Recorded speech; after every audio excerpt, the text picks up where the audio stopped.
Welcome to the Conservatory at the Hammock Beach Resort and the Women's Golf Championship in the American Conference. 45 competitors shooting for the top prize here to become a medalist and a conference champion.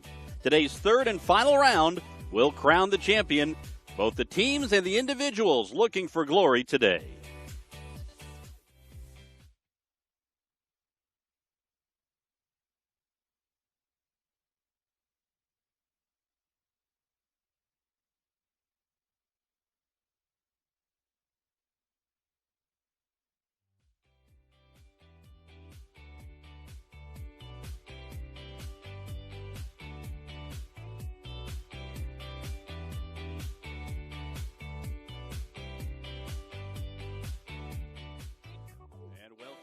To our coverage. We'll be on all day today until the champion is crowned. Houston, certainly one to watch. Leonie Harm has been in control most of the tournament after an opening around 66. She is currently 3 strokes ahead. And others making a charge, including Ashley Holder from UCF, trying to make it interesting. This has been a changing course. Over the course of the first 2 rounds, the front 9 scores have not necessarily been a predictor of the back 9 scores, as teams have made charges on the back 9, and we expect that to continue today as we play here in Florida. And as we begin our coverage, we welcome you in, and certainly right at the top of the leaderboard, we'll let you know that it is Leonie Harm leading of Houston. She is at 7 under par, a 3-stroke lead, but Megan Tothong has been able to avoid some of the dangers on the course, including that guy. And right now, as you look at the 18th green here at the Conservatory Course at the Hammock Beach Resort, let's take a look at the leaderboards for both the team and the individuals and set things for you here. This is the individuals right now. Leonie Harm through 2 holes today, through the second round, was at 6 under. That's 66, the best round so far throughout the course of this tournament. Megan Tothong, though, making the move up. She started tied for 6th and now has found her way into 2nd. She is a player to watch. She finished strong last year as she made her charge on the final day for Houston. Finished as the 8th place finisher a year ago. Her teammate Leonie Harm finished 10th in the American Conference Championship last year. And these are the other players from Houston. You see Yvonne Rachers, who shot 70 yesterday to put herself in good condition. And for a team score, 572 for Houston from this point. And Houston has to be considered the team to beat right now, the defending champions in the American. UCF, the other team we'll keep a close eye on. Ashley Holder, right now in a tie for 2nd when the day began, and currently has slipped back now to tie for 4th, but a 69 in the opening round and a 71 yesterday.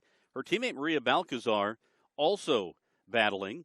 Kaylee Jones right in the mix as well. This is a UCF team that, as of yesterday, was in 2nd place in the team results and had the lead at the turn yesterday at the midway point of the tournament, but then gave back 15 strokes in the back 9. That is one of the storylines today. The way that this course can change and the way that in team golf you can see scores swing rather dramatically.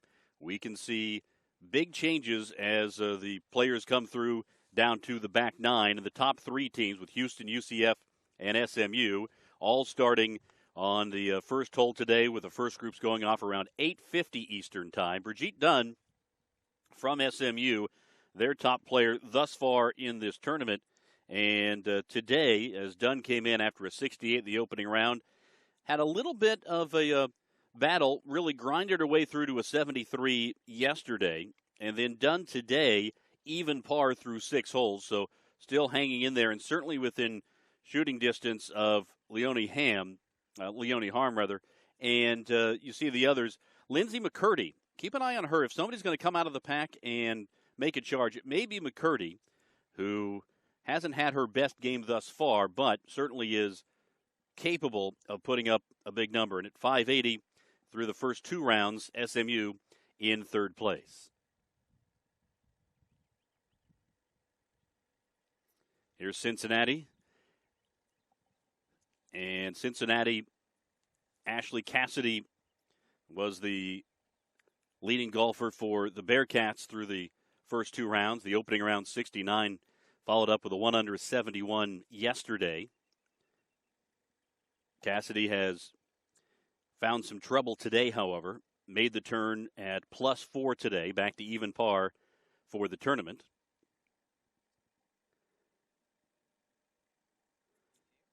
East Carolina, Siranon Shume, a 68 yesterday. Very strong second round for Shume. And she currently sits in a tie for 9th. +3 today, however. Tulsa's numbers, Greta Brunner, their top player.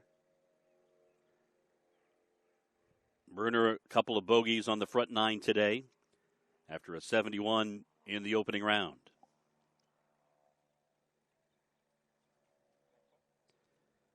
Tulane in 7th coming into today.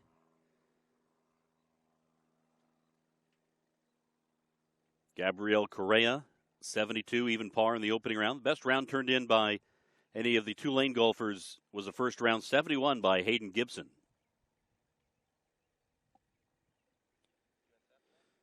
South Florida in their home state. Ashley Burke, an opening round 70. Then a 78 yesterday. Taylor Moody with a 72 yesterday, even par. And finally, Memphis. Michaela Fletcher, 72 yesterday. Best round by any of the Tiger golfers today. We'll also point out that SMU, Kenzie Wright, has withdrawn with an injury. And in team golf, it's the top 4 scores. So SMU will be forced to take the scores of the remaining foursome: Brigitte Dunn, Faith Summers, Lindsay McCurdy, and Anna Paul Ramirez. Kenzie Wright tried to battle through the third round, but an injury forced her out.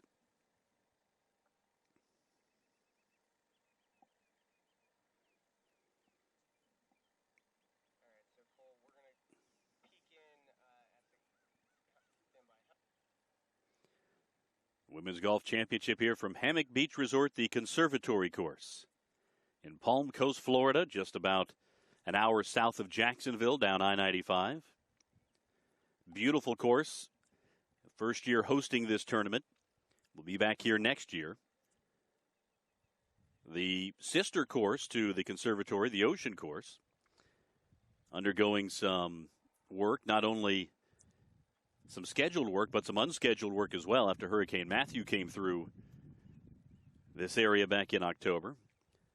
The decision had already been made to play here at the Conservatory here this year and next year. The men's championship in the American Conference will be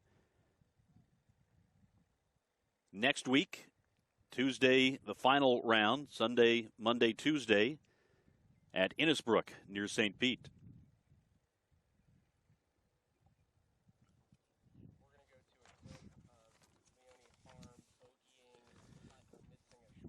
Let's go out to Leonie Harm on number 2. This was earlier, and the leader putting for par on the second.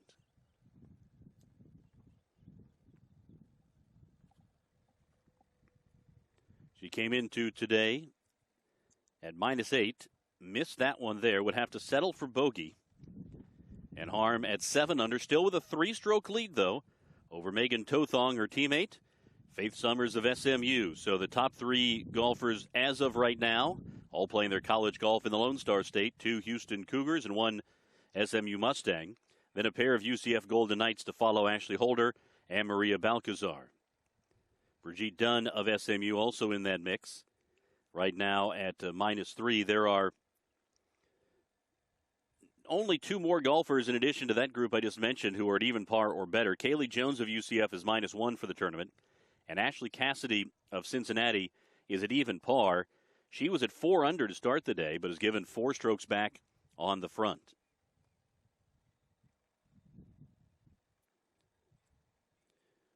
will be positioned here at 18, and this is a very intriguing final hole. We'll talk about it more as some of the leaders come to the 18th, but a par 5, 503-yard hole that has a three-tiered green. And today,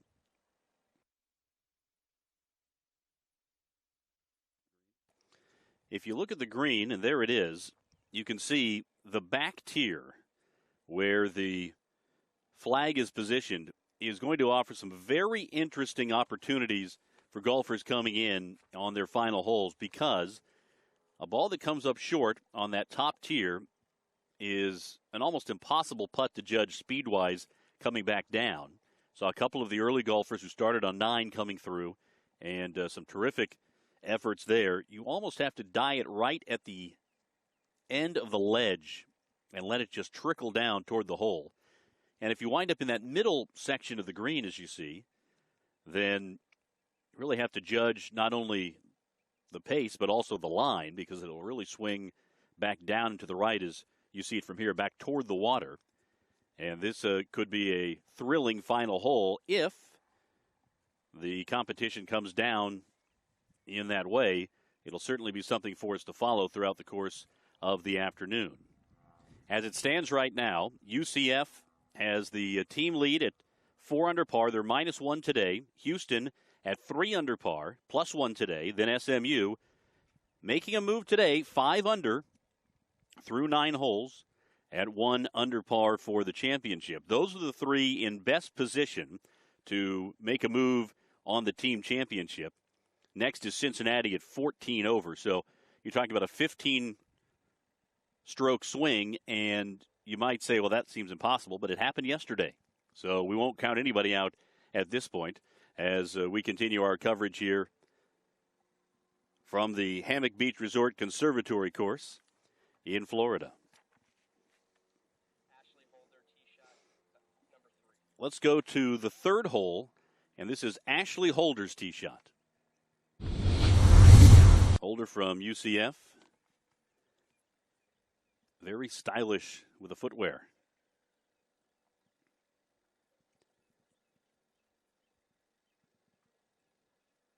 In decent shape down the middle. Holder is from nearby in Orlando, went to Lake Nona High School, and last year was the runner-up at this championship. Last 3 years, she's been an all-conference pick and would love to cap off her senior season with a individual conference championship here today. 3 top 10s and 7 top 20s this year. She's been one of the pace setters for UCF, and we'll be following her closely throughout the course of her round. Back to the leader. This is Leonie Harms. Tee shot on number 3.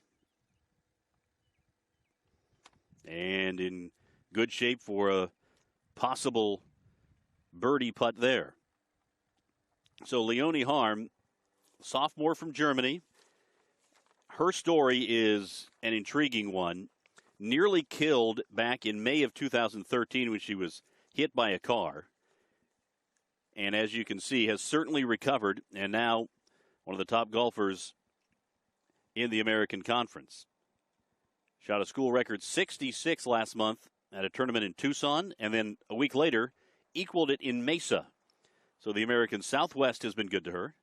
We'll see how the Southeast, the Florida coast, treats her today.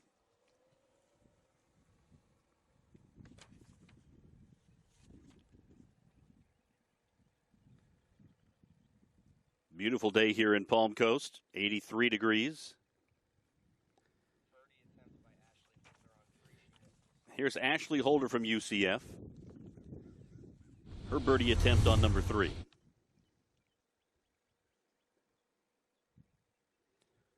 About a 25-foot putt, rolls it just by to the left, so she'll have a little work coming back for her par.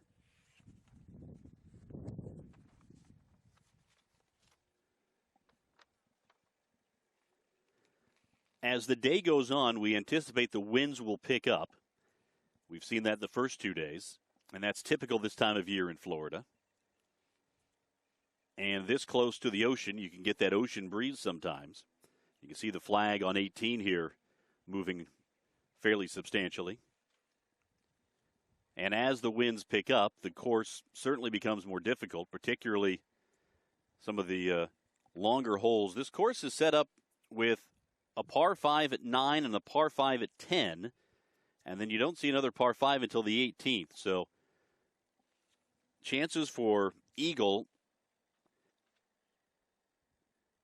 once you get past the turn, you're not going to see the eagle opportunity, if at all, until 18. Today playing 3,088 yards on the inward 18 and 3,110 going out. So just under 6,200 yards for this par 72 course. Leone Harm, her birdie attempt now from a little closer and just left it off the lip on the right side. So she'll settle for par there.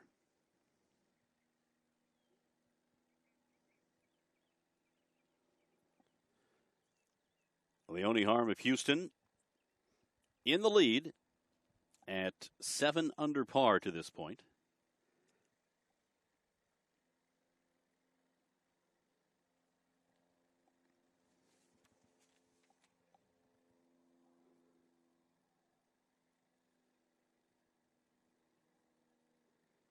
Houston has had quite a run. The program's only in its 4th year of competition. Its 3rd year of team competition. They had 4 student athletes play as individuals in the 2013-2014 season. And every year the Cougars have had a team. They've been in the NCAA regionals the last 2 years, and this figures to be a 3rd. They won the American Athletic Conference Championship title last year. Head coach Garrett Chadwell, certainly well connected in the golf world. His wife is 2-time LPGA Player of the Year Stacy Lewis, married last August. Lewis was a college teammate of the current Houston associate head coach Lucy Nunn. So Houston has, in a hurry, ramped up their golf program to be one of the best in the American Conference.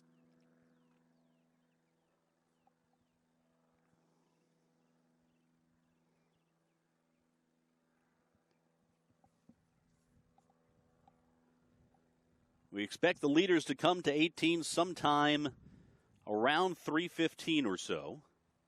We'll have coverage throughout.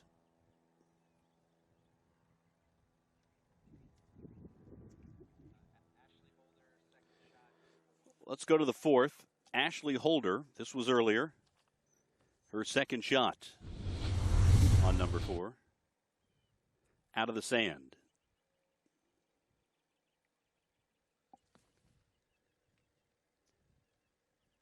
And well done there. She'll have a putt on the par 5 4th. That'll be a chance for a long birdie.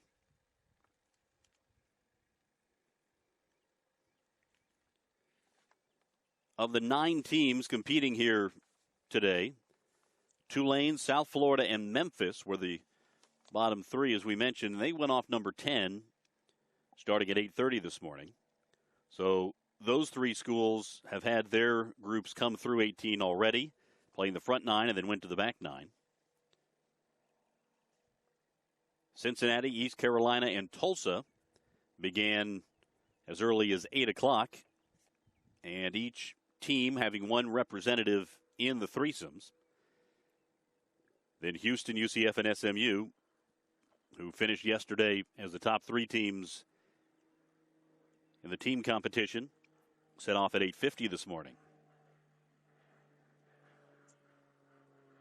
I want to get that interview with Chadwell, Houston.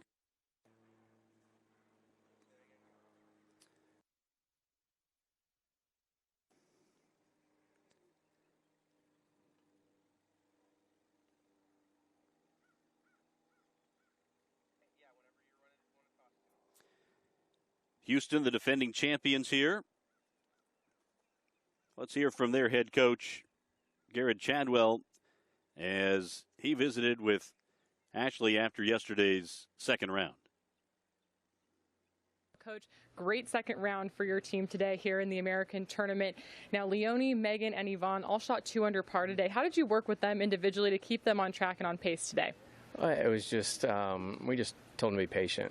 We played good yesterday on the front side, and then let some shots slip away, but we just told them that things could reverse this today, and they did. So we just remind them just to stay patient. There's a lot of golf still to play. But man, their composure was great today on the backside when the wind came up. Leonie's had a couple great days of golf here, and while you guys are in contention for a team championship, she's also holds that individual lead as of right now. For Leonie, I noticed you spent most of your time with her today. What were you working with her on today? Just composure. She got off to. She didn't get off to a bad start, but just in her mind it was. She made a couple early birdies, but a couple early bogeys. So just getting her to slow down, trusting her routine and her process, and she got back on track when she made a birdie on 7, and then that seemed to calm her nerves and played really solid on the rest of the way. Last year at this American Championship, your team really struggled in day 1, but you found a way to make up that ground and ultimately claim your first team championship in program history. How do you use the experiences of last year to help you this year? And it showed here today a little bit, I think. Yeah, it's kind of just what you're feeling, what you're hearing right now is just the wind came up, and last year it was really windy. We struggled, and just told them that there's so much golf to play, and the wind gets strong out here and it swirls, so a lot of things can happen. And in team golf, you got 5 players coming through a hole. A lot of things can happen in just one hole, so as we saw today. So that was it. Just that's been our message all year, was just stay in the present, one shot at a time, and let the rest happen. So your team was down 15 at the turn. Now you have a 1-stroke lead heading into the final day. How do you approach tomorrow after the round of golf your team had collectively this afternoon? Today was today. Tomorrow's tomorrow. We're going to face our own challenges tomorrow, but that we control our destiny. If we go out and put a good number on the board, then everybody has to chase us. So we fought pretty hard to get into this position. As you said, we were 15 down at the turn, and things happen, and we just got to stay steady tomorrow and let the chips fall where they may. All right, thanks a lot, Coach. Best of luck. Thank you. Coach. All right, thank you, Haley.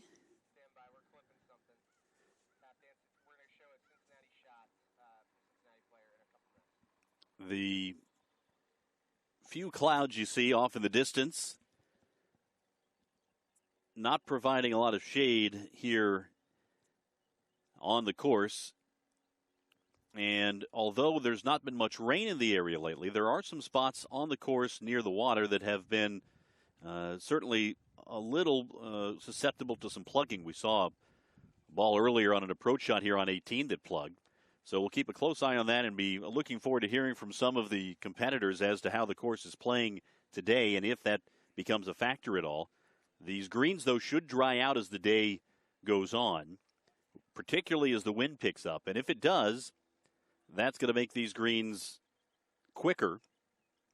And here on 18 in particular, if you're up on that middle shelf or on the front section, it could get pretty slippery coming back down toward the pin.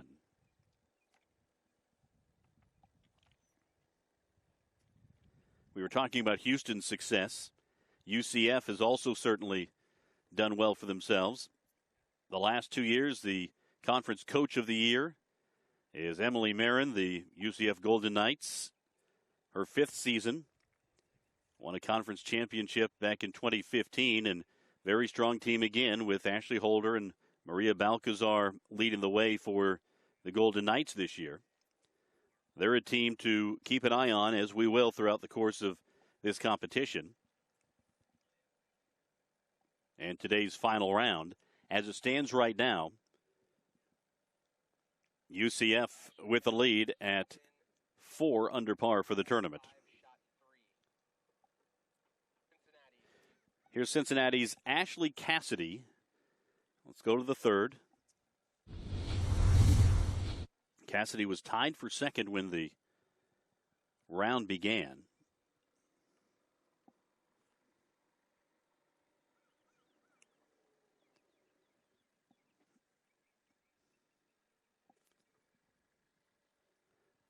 And running into some trouble.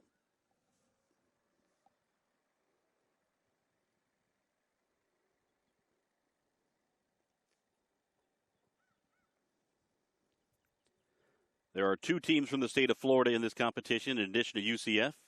USF, South Florida, the Bulls, had a chance to play in the Hoya Invitational and toured the White House, playing at Georgetown. Very international feel to the USF lineup. 3/5 of the Bulls lineup are international students. Mexico, Colombia, and Venezuela all represented.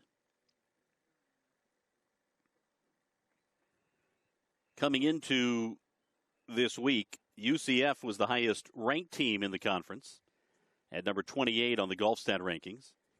SMU 39, Houston 44. So those 3 in the top 50 are the top teams right now chasing the conference championship. UCF with a 1-stroke lead over Houston and 3 strokes better than SMU.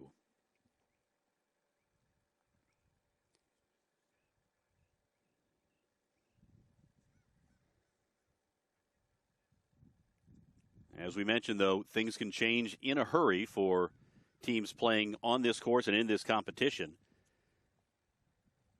When the back 9 rolls around, I'm not sure we can make the same statement as they do at Augusta that the tournament doesn't start until the back 9 on Sunday.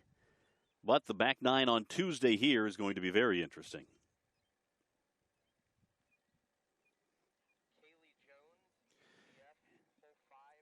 Let's go to the 5th hole. Kaylee Jones of UCF and her tee shot on number 5.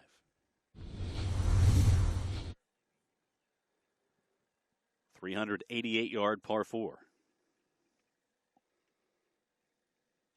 She likes it. Picks up the tee right away. Kaylee Jones in a group with Yvonne Rachers of Houston and Lindsay McCurdy of SMU. Kaylee was even par in 9th position coming into today. She's from just 100 miles southwest of here, Sumterville, Florida. And her first season at UCF after transferring from the University of South Alabama. Came back home. She played her college golf at the IMG Academy in Bradenton. So very familiar with playing on Florida golf courses. And there is an adjustment to be made with the greens, even with fairways. Playing in Florida versus playing, say, in Texas, where SMU and Houston play most of their home tournaments, all their home tournaments, and many of their tournaments throughout the course of the year.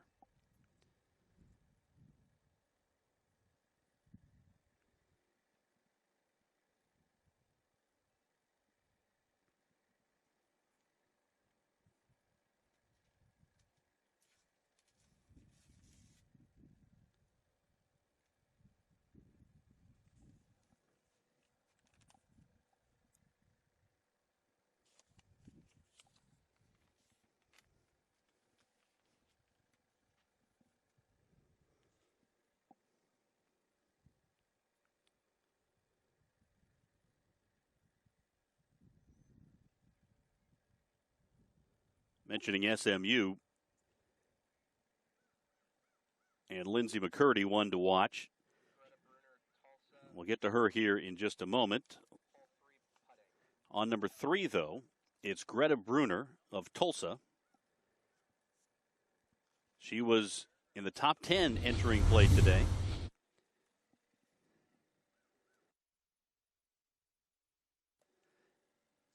And coming up just short. It will be interesting as the day goes on if the condition of the greens change. They've been very fair, but not particularly fast, not overly fast today from what we've seen in the early stages. But talking about Lindsay McCurdy, she sits atop the Mustangs list for scoring average this year, 28 rounds this season. She has an average score of under par, 71.61 coming into today. That's why she's one to watch. If somebody's going to come from a little further back, she might be the one to do so.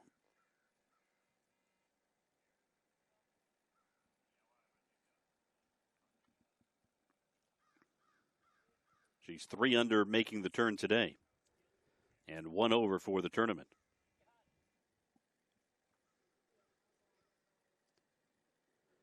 And McCurdy's had quite the season this year. Single season birdies record for SMU with 91. She has etched her name into the record books.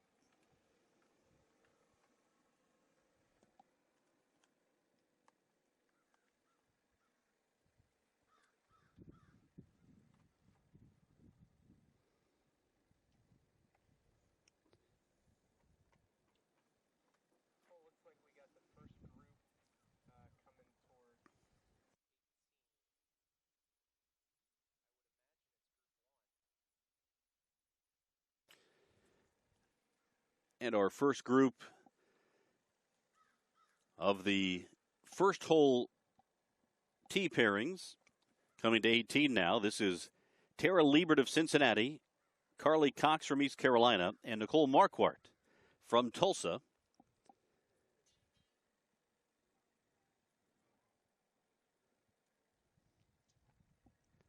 Playing this par 5.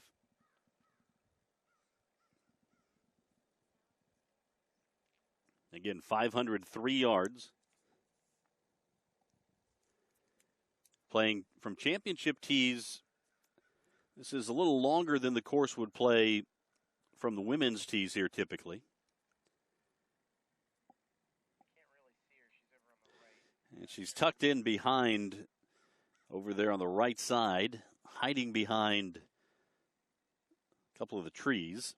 And this is Tara Liebert of Cincinnati with her tee shot.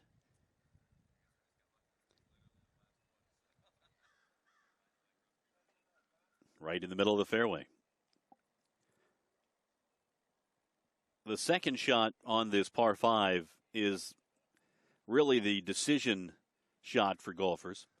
Over the water, whether you're going for the green or trying to get it up close, or if you play it down the fairway, you would think that Liebert would be content to play down the fairway here. Some of the longer hitters, though, might be tempted to try to cut the corner.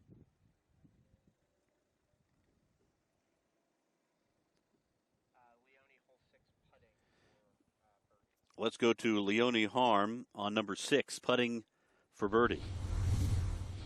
The leader.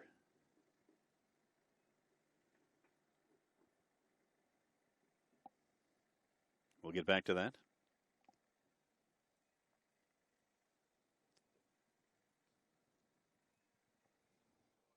Carly Cox of East Carolina there on the left, and Nicole Marquardt of Tulsa. Ready's her tee shot. You can see the signal out to the right.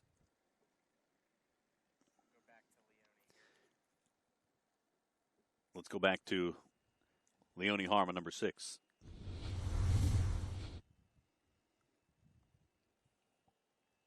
This for birdie.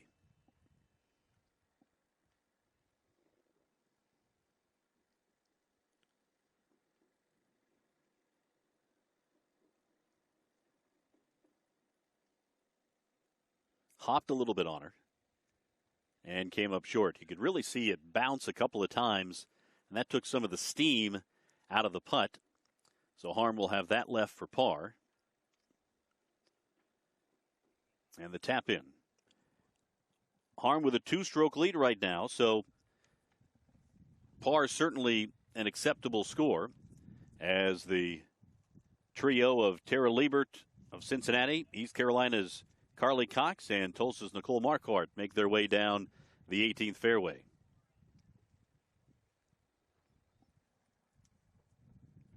This group set off today at 8 a.m., so looking at nearly 4 hours and 40 minutes on the round so far. It's been a slower round than yesterday, and you can imagine why. Golfers taking just that little bit of extra care on this final round of the conference championship.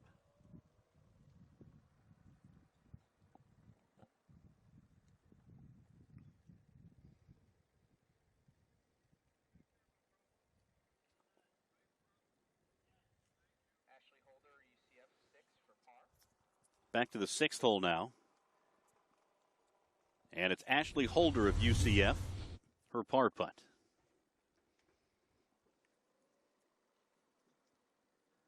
And she drops it in there for the Knights.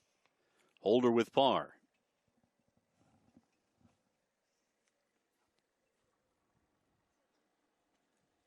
We'll give you more on 18 here with Liebert, Cox, and Marquardt.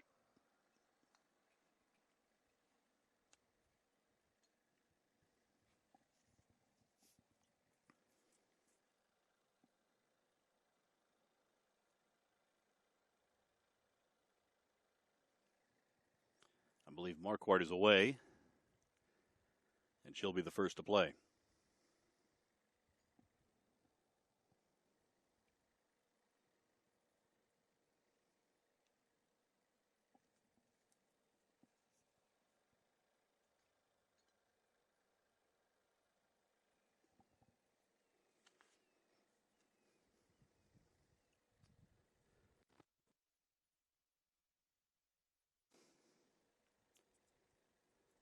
Second shot here on the par 5.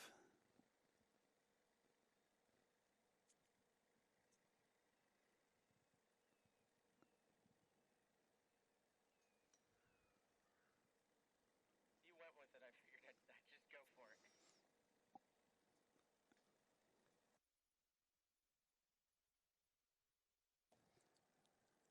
There's Carly Cox, East Carolina. Purple and gold bag. She's taking a close look at her lie and maybe thinking about going for it in 2 here.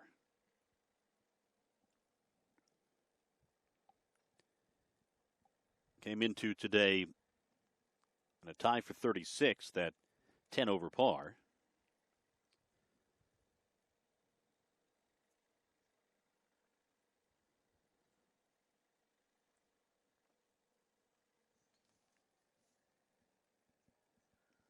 Why not throw caution to the wind? +3 for her round today thus far. You can see, taking a look at the yardage to the flagstick, there's a little bit of a helping breeze here that would push it away from the water and toward the green.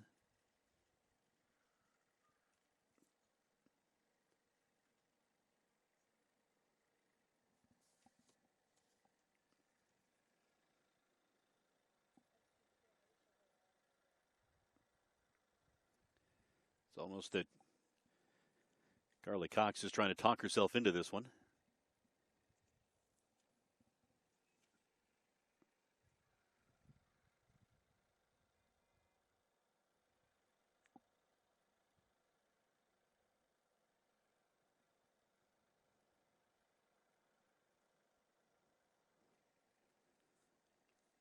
Decisions like these sometimes take a little longer in the final round of a conference championship.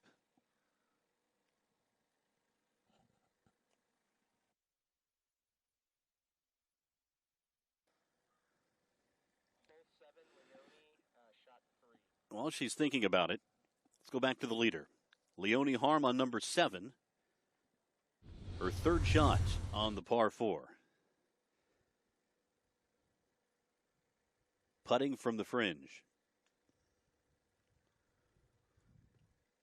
And we'll be in good shape for a par there.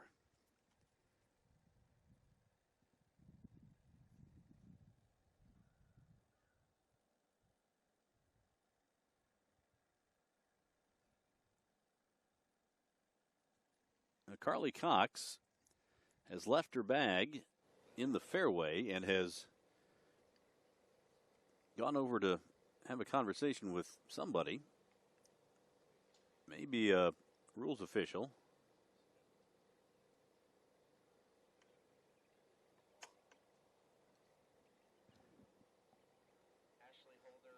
While we're waiting there, let's go back to 7. Ashley Holder for birdie. Try to inch closer to the leader, Leonie Harm.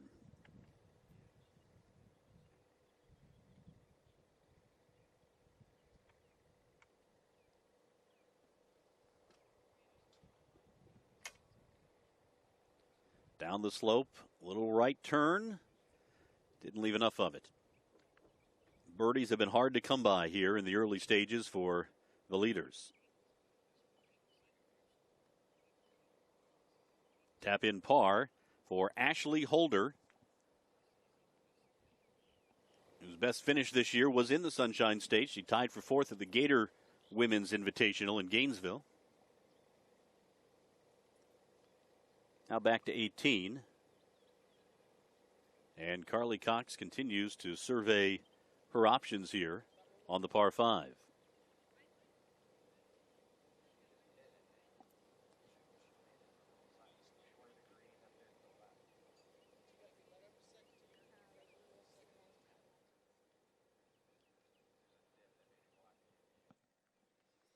All right, so she opted to lay up on this par 5.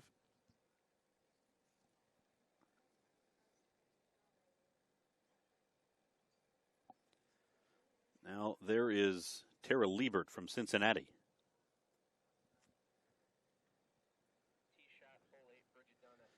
Let's go to the 8th. Bridget Dunn of SMU and her tee shot.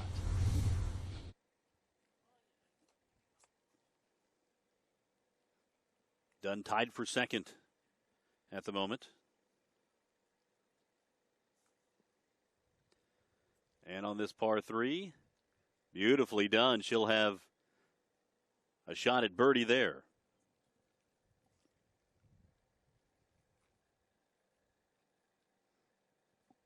There's Tara Liebert surveying.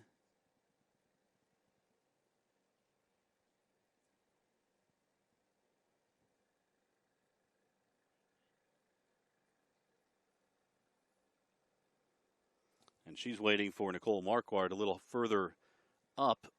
And she has found her ball after a search near the tree line. So all Liebert can do is wait now.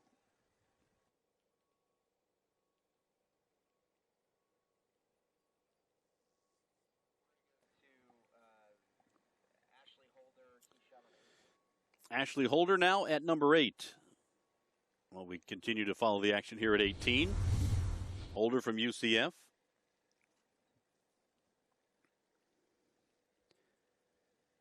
Tied for second coming to this hole.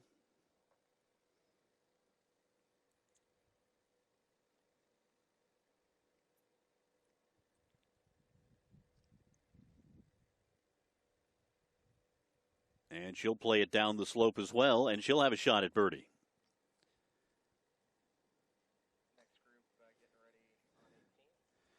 And this is Katie Law from East Carolina, who's awaiting her opportunity at her tee shot here.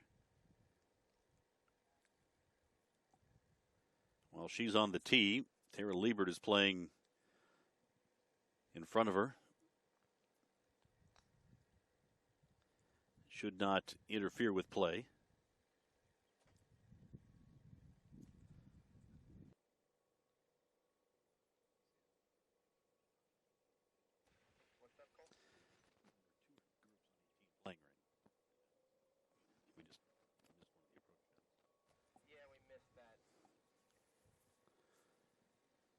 So in addition to Katie Law from East Carolina, Tulsa's Olivia Jackson and Christina Glore from Cincinnati playing in Group 2.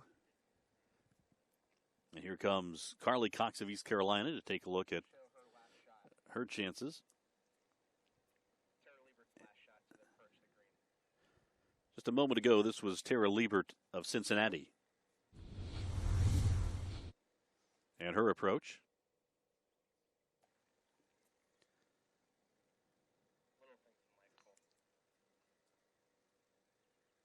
Trying to play the draw.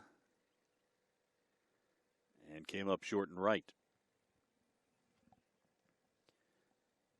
Again, this is a green that can play very differently depending on pin placement. Today, the back tier, balls will funnel back toward the cup.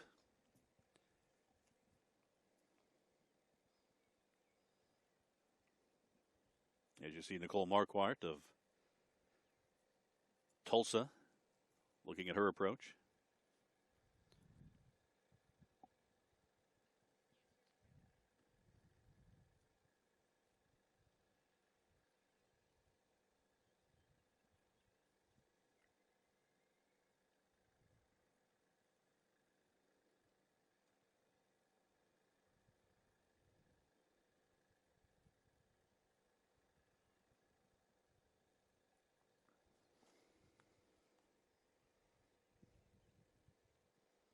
Marquardt at 15 over. Coming to this hole. 5 over par today.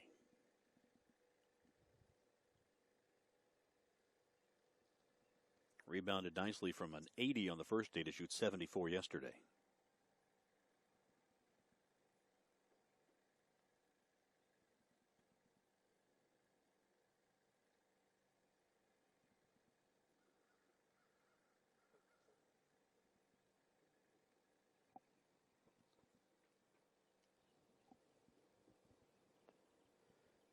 Try to play it to the slope. Doesn't quite get to the ledge.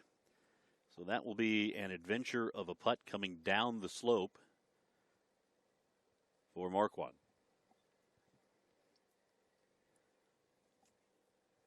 If you like to see some creative approaches to putts, the 18th here at the Conservatory is a great hole to watch.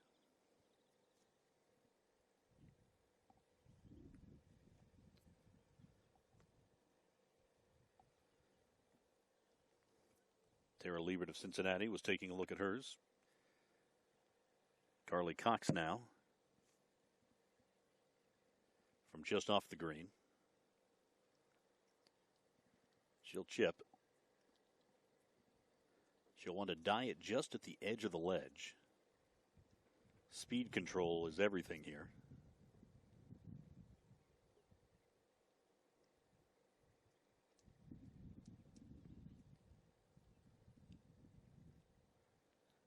Well done on the pace. And well done on the line. Beautifully done by Carly Cox. She will have just a little more work to do.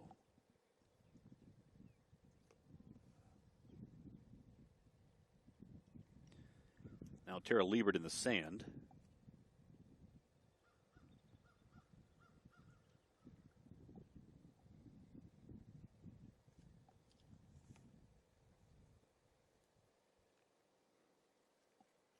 Her fourth. Splash it out of there. Will it get to the ledge? Will it get there? Urging it on. Didn't quite get there. Another pace or so would have made a big difference.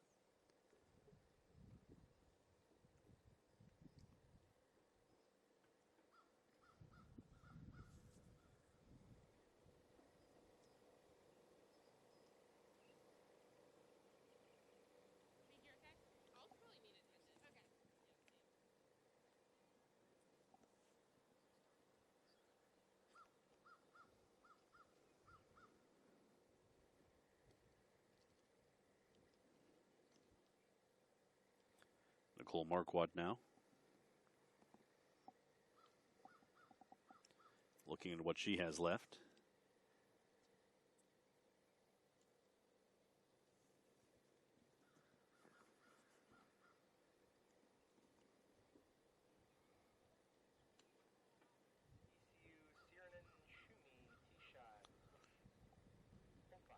Let's go to the fifth. Siranan Shumi for East Carolina, her tee shot. On the par 4, 388 yards.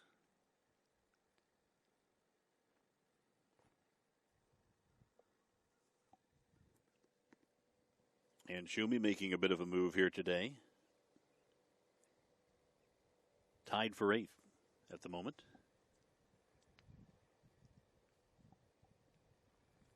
Back to 18 here. And Marquardt.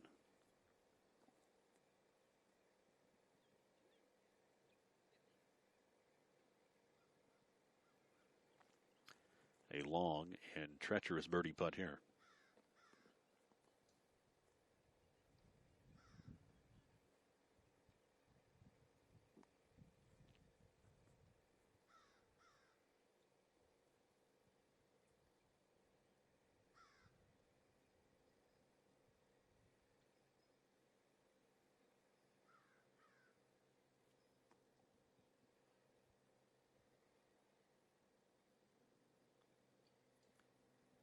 Watch the pace.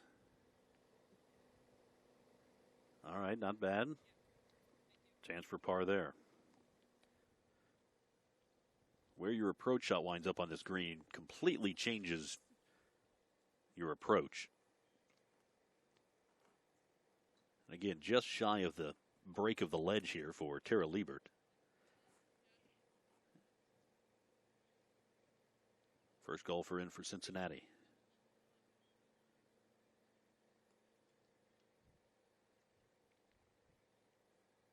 Just gently sends it down the slope. And just came up short somehow.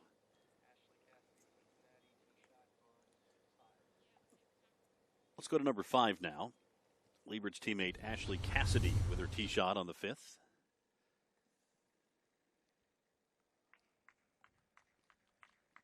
Cassidy tied for second when the day began. Has had some challenges today.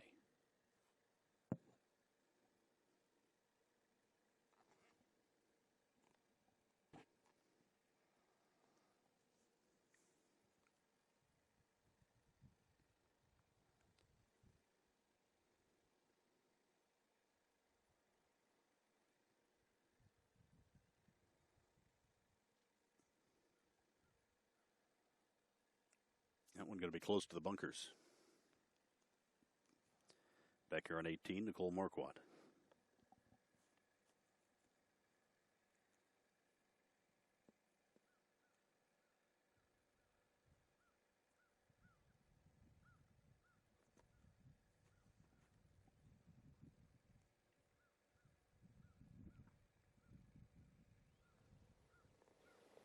Well done. Got it in the side door.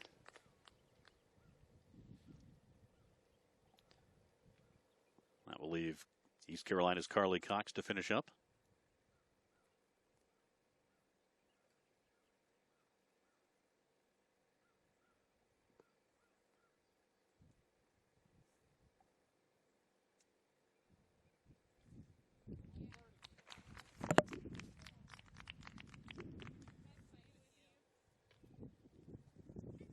So a strong finish for Carly Cox there.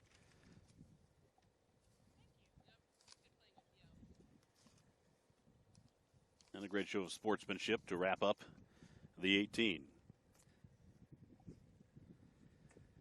And a trio right behind, including Christina Glore from Cincinnati, who's the closest, but over to the right, it's Katie Law of East Carolina.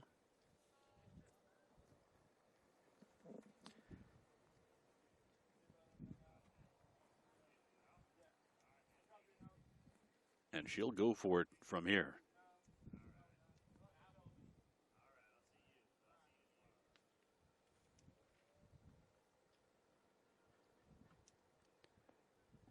Will it get down the slope? Not quite, but she's in good position there. 2-putt for birdie from that spot. Now Christina Glore and Olivia Jackson to hit. It'll be Jackson from Tulsa.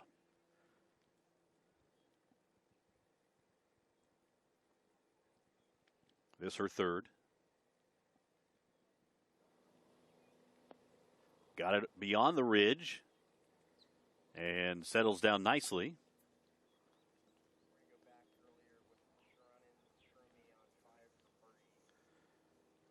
Let's go back to 5 now, just a moment ago.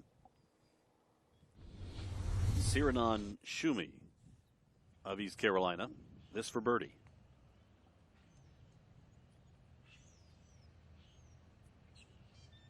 Creeping down that way and just left a little bit left. Christina Glore's approach shot on 18.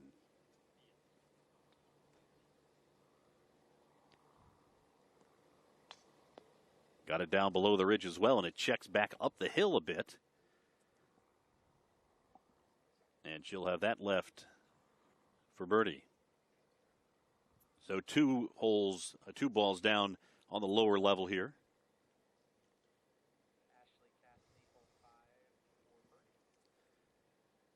Let's go back to the 5th. Ashley Cassidy of Cincinnati. This is her birdie putt.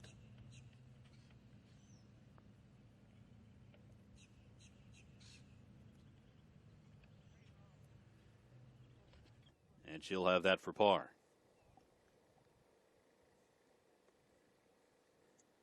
Cassidy playing with Siranan Shumi and Greta Bruner of Tulsa, who all came in the top 10 on this final day. Thus far, Bruner 1 over par in that group. But back here on 18, it's Christina Glore, Kate Law, Olivia Jackson for Cincinnati, East Carolina, and Tulsa, respectively.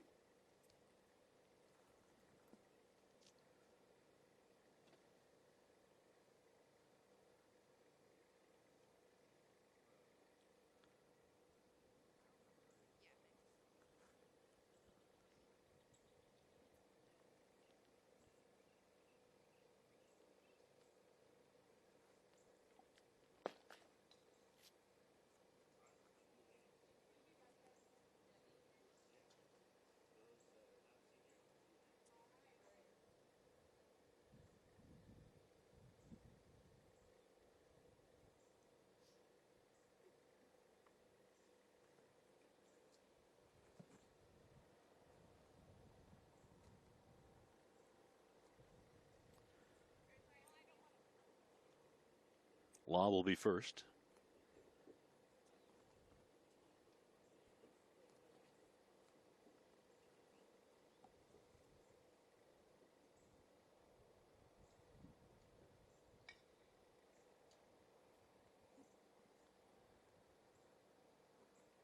She's 2 over today, and this one will help.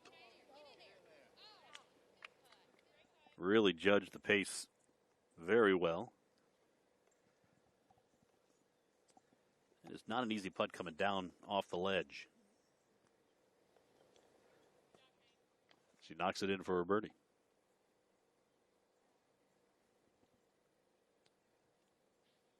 Cincinnati's Christina Glore will be next.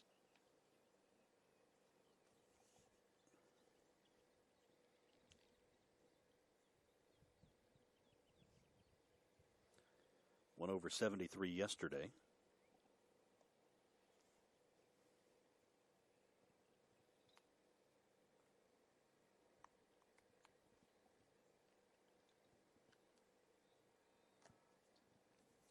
This for birdie.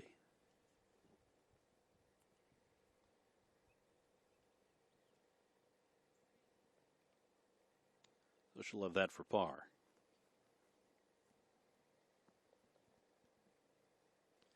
And Olivia Jackson of Tulsa.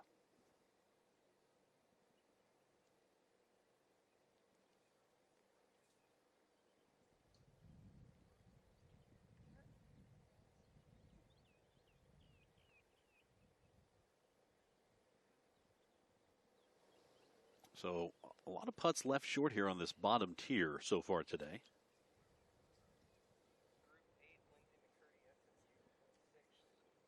Let's go to the 6th. SMU's Lindsay McCurdy.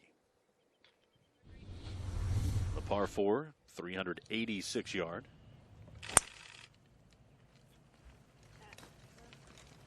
She likes that one. And she should. Right down the middle.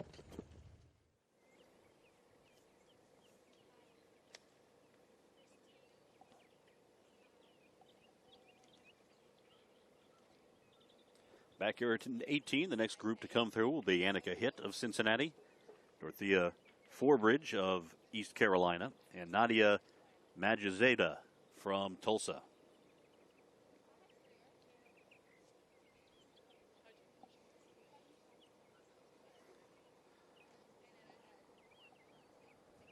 This is Majizeda. Her tee shot on 18 coming.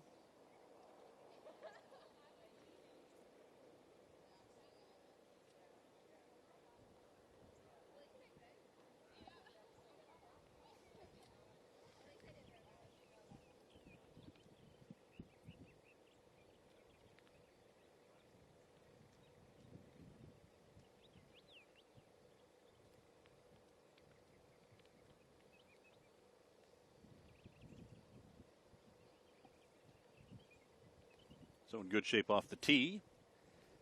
Going to be a long haul to try to go for the green in 2. She'll have to play it in regulation.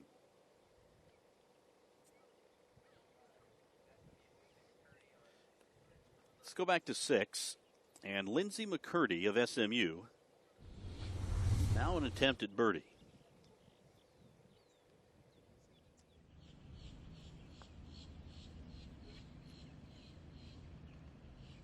Good pace, just maybe one more revolution to get there. So a tap-in par for McCurdy at 6.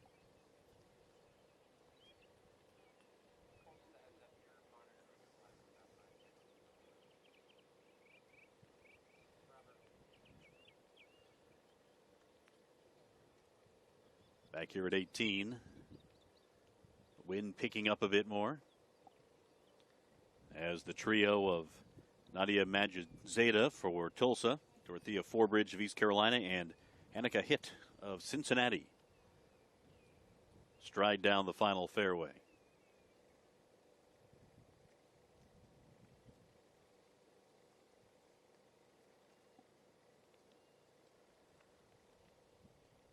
This week it's the Women's Championship here at the Conservatory at Hammock Beach Resort. Next week, the Men's Championship at Innisbrook. We'll have that one for you as well.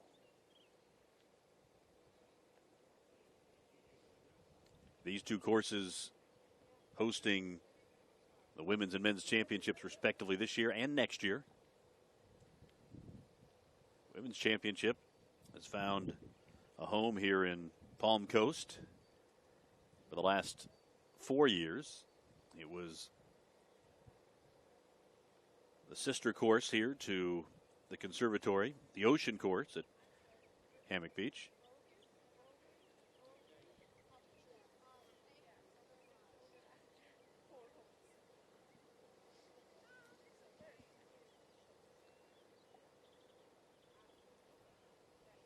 A little bit of strategy talk here by the folks from Tulsa. East Carolina, just to the left.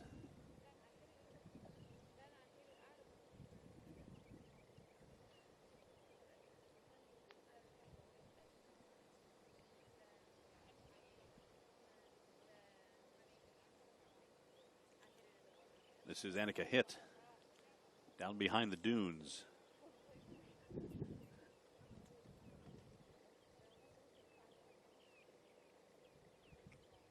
Playing out of some sand.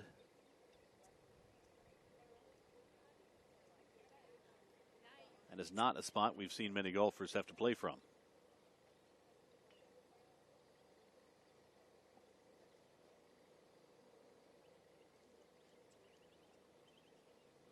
Hits at a very good round going today. Even par through 17. And at +4 for the tournament.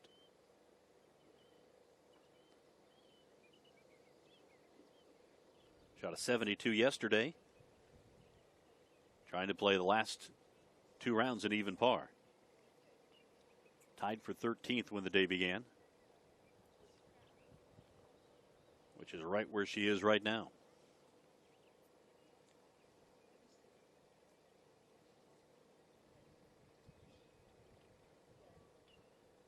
Dorothea Forbridge.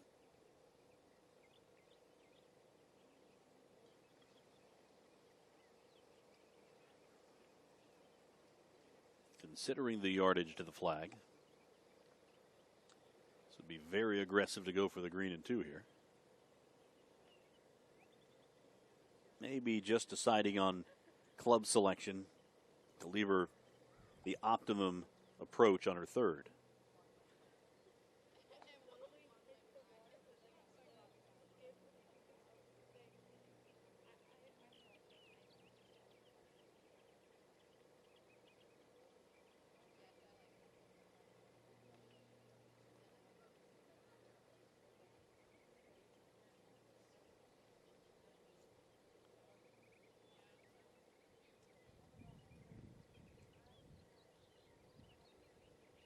Every option being considered.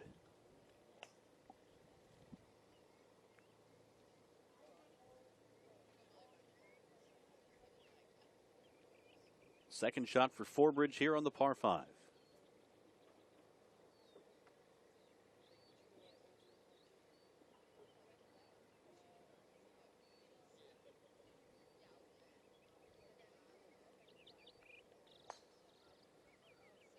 Lining up to play out right of the water.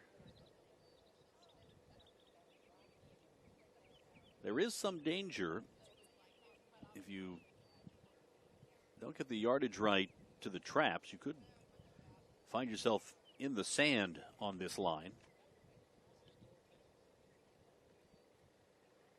But no concern for the traps there.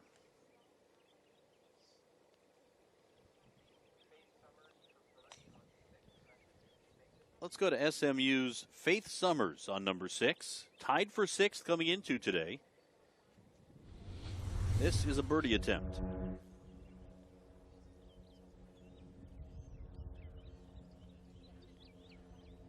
And she finds the bottom of the cup. Faith Summers gets it to 1 under par for today.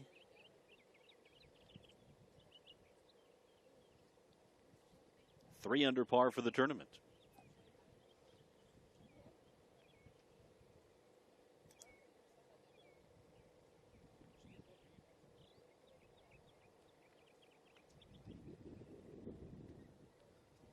Now here's Forbridge from East Carolina.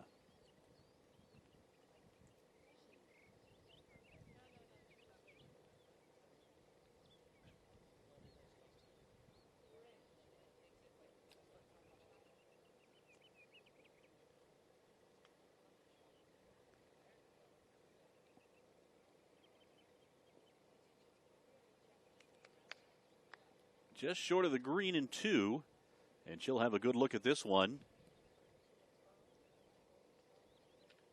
Should be able to use a wedge here to try to get it down on that lower tier of this 3-tiered green. So there is some strategy here, not only the par 5, but also just in terms of where you want to start your approach shot from. Just shy of the green there. It's a little pitch. Also could have the option of bumping it into the face of the rise that creates that second tier. Closer to get to the hole, the more shot opportunities and shot options you usually have.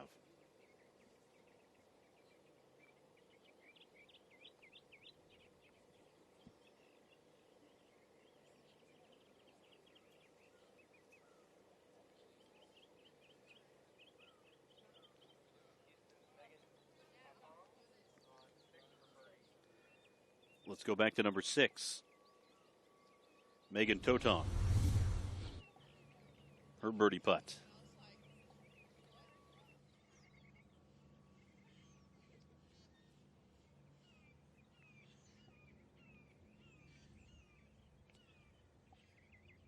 .200 to start today, and makes the birdie there.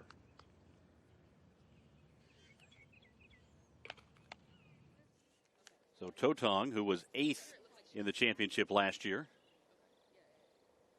currently sits in 6th.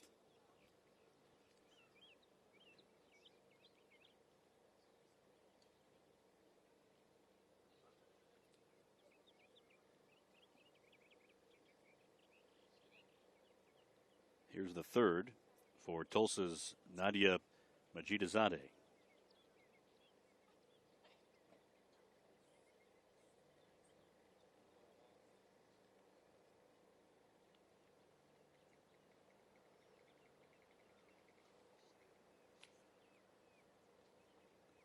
This approach shot very important for her.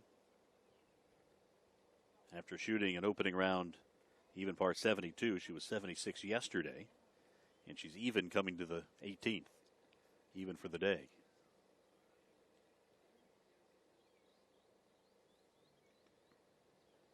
Lower trajectory, and not where she wanted to be. That will be an almost impossible putt from there with the mound coming up next to the bunker, so she'll have to get creative in targeting that lower tier.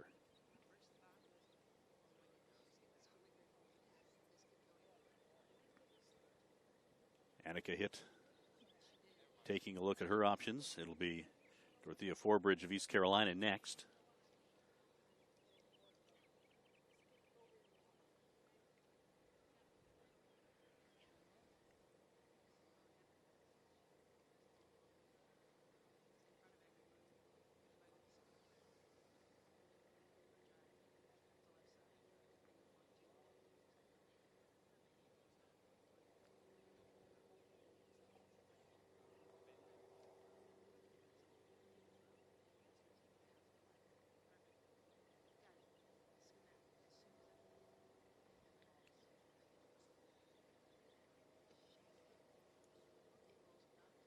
We've got Forbridge right in front of the green. And then just about the same distance, but a different angle for Annika Hitt.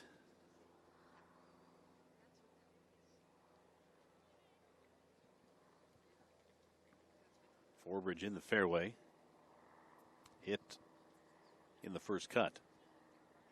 Although a fairly tight lie here. You don't have the big, thick roughs to deal with.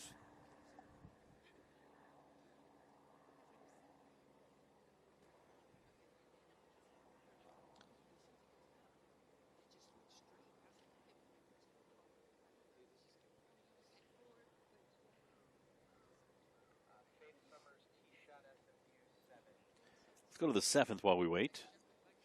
The tee shot of Faith Summers on this 365-yard par 4. Summers tied for 4th at this point. Looks in good shape there. And here's Annika Hitt back at 18. Well done on the pace. It turns, and she will have that for birdie. That is well played. We've seen some beautiful touch shots played here at 18 already today. Now Dorothea Forbridge.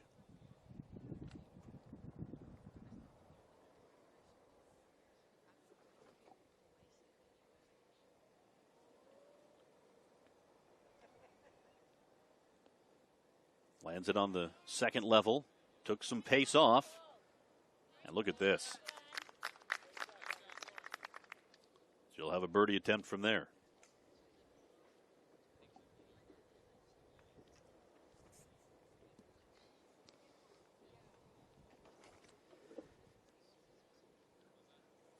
Now we'll see what Nadia Majid-Zedeh can do from here. I don't think she could safely putt it. However, she may be considering trying to swing it out to the right a bit and catch the ledge and play it back down to the bottom tier.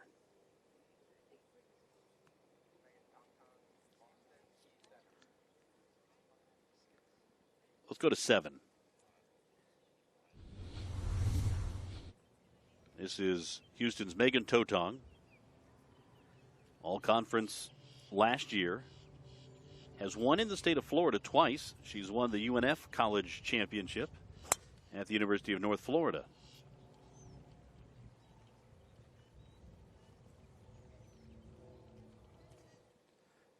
Keep a close eye on Totong, who's been making a move up the leaderboard today. Back here at 18. Majid-Zedeh. Really looking at the line here.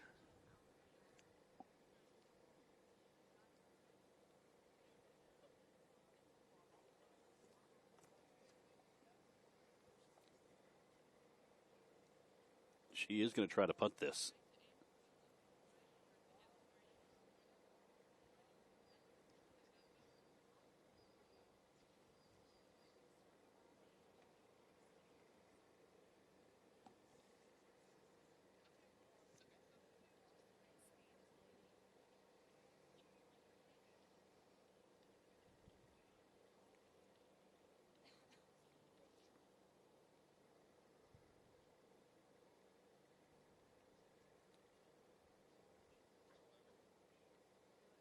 She'll putt it from the fringe It'll catch a bit of the green, then go back on the fringe, and then back on the green.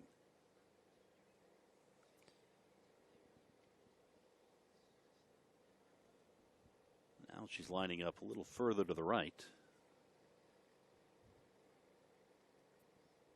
If she can get it to the back precipice of that second deck, it will filter back down toward the hole.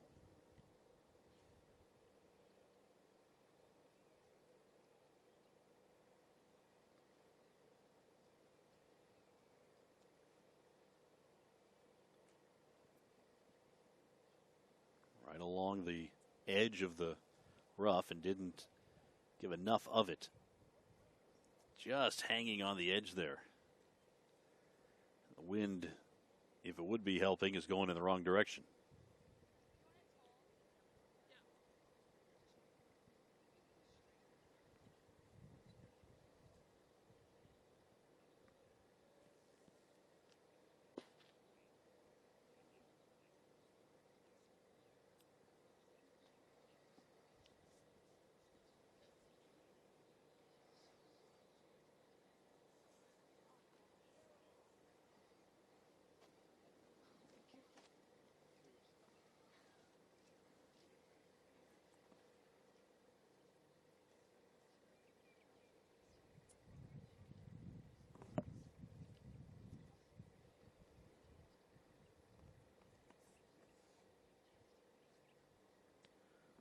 And now, Majidazadeh is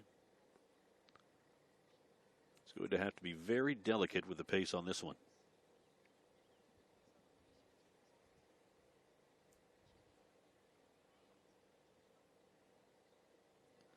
Just wants to get it rolling to the point where it's going to start hitting down. You see her kind of marking that, thinking about that as the hole.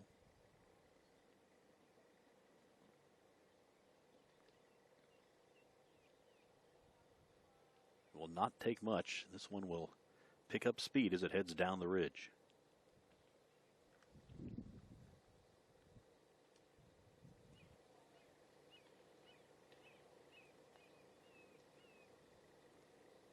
There it goes. Pretty good pace. Line off just a touch. We mentioned we are likely to see some adventuresome moments on this green with the hole placed where it is.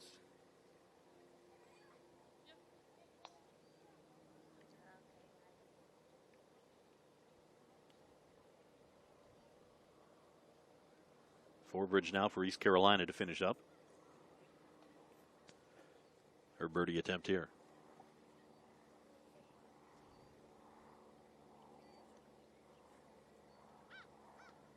This would get her to even par for the day. And 5 over for the championship.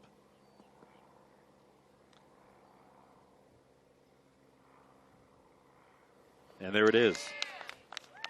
Strong finish by Forbridge with the birdie here on 18.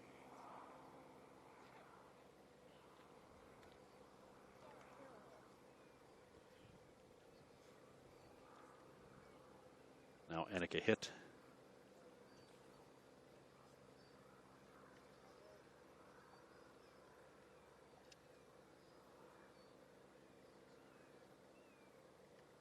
Mentioned after a 76 on Sunday, a 72 yesterday for hit.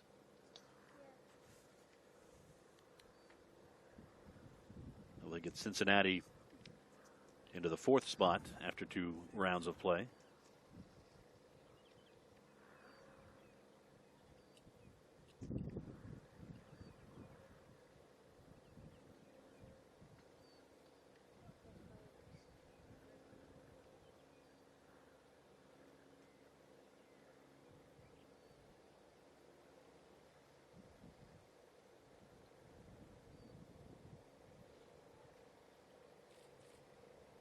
And she gets it to fall. Annika hit the par on the final. And a big smile.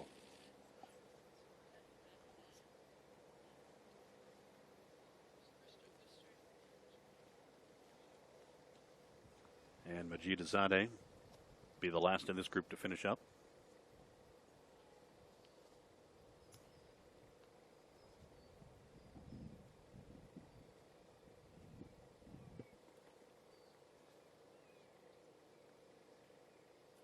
She was at even par coming to the 18th and then ran into some challenges here.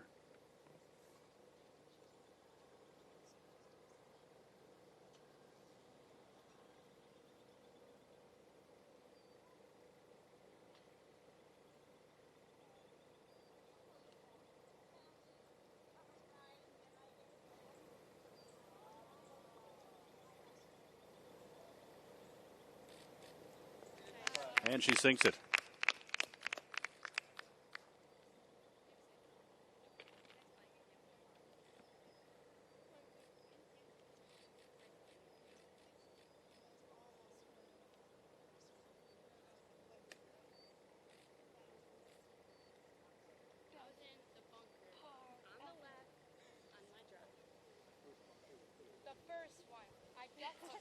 Here's Cincinnati's Valentina Herrera on 18.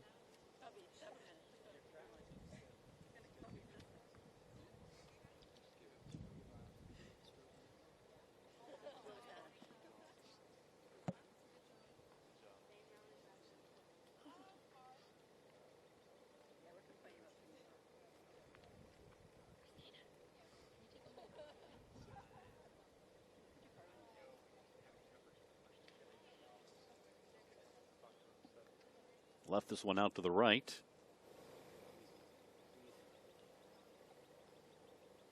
And it trickles off the edge of the green for Herrera. Herrera +4 when the day began.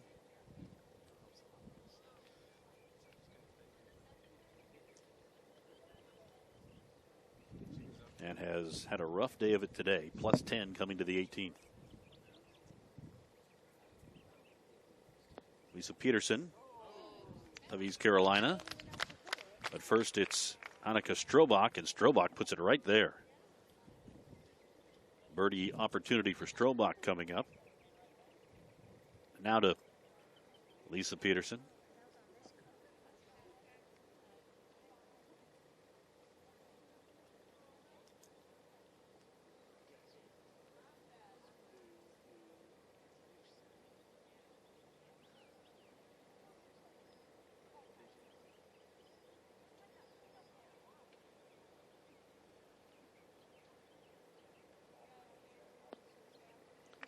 And Peterson gets it on the lower level.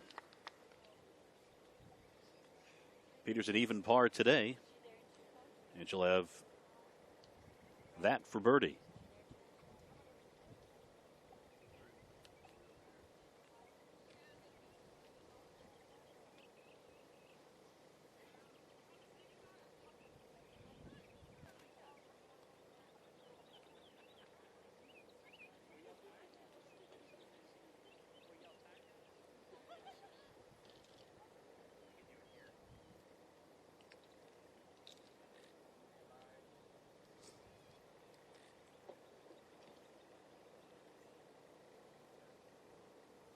Just updating you on the team leaderboard at this point. UCF leads at 3 under par.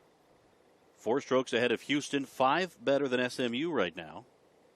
And yesterday, it was a roller coaster day for UCF and head coach Emily Marin, who led at the turn, then gave back a bushel of strokes.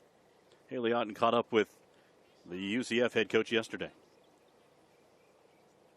Head coach Emily Marin. Coach, tough round of golf today, especially on the back 9 for your team. You were up 15 at the turn. What was your message to the team following round 2 today? Well, I said I wasn't going to tell them that, but it slipped in there because they don't know that. You know, we sit in live scoring and we can watch, but yeah, we started off great, but it's just a tale of 2 nines. I mean, yesterday it was the exact opposite. We were down by 12 going on the back 9, so it's golf. You know, it's one you know, you're down, you can always come back, and vice versa. We know, especially in the conference championship, it always gets close, and that was my message to them right there, is it's going to be close. With your experiences with this team, how do they sort of deal with those frustrations? They obviously know they can perform better. They showed it yesterday, and they showed it, you know, in large part today in the front 9. How do they deal with those frustrations? Yeah, I think I just told them, you know, you've got to work that out here at practice. Leave here feeling like $1 million. I said, I looked at the 18th hole and I pointed it to it and I said, who wants that putt to win tomorrow? Because it's going to come down to the last 3 holes. It always does here. And you just got to come out here with the focus and the determination that you want the championship on the line. It's going to come down to a couple shots, and I can handle that. So, yeah, we're really excited that we have a chance to win. Are there any holes in particular where you're going to look to make some corrections and adjustments tomorrow?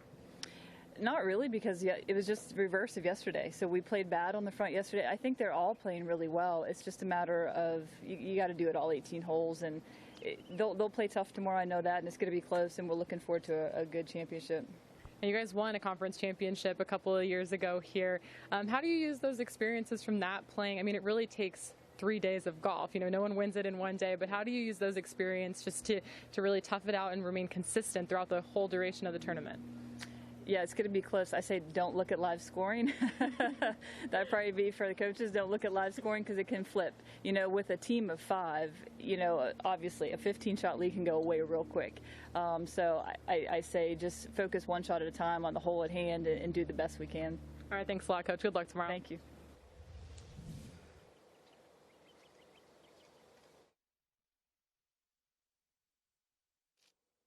Now back here at 18.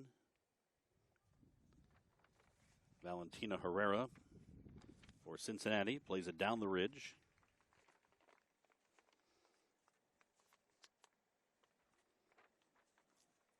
Tricky putt downhill the rest of the way.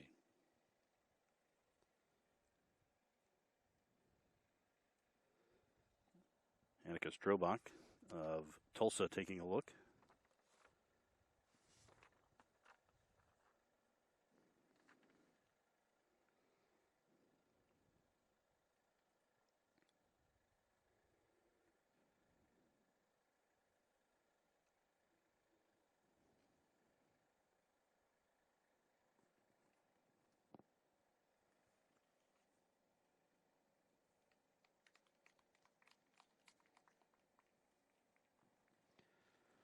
Strobach a 70 on the opening round.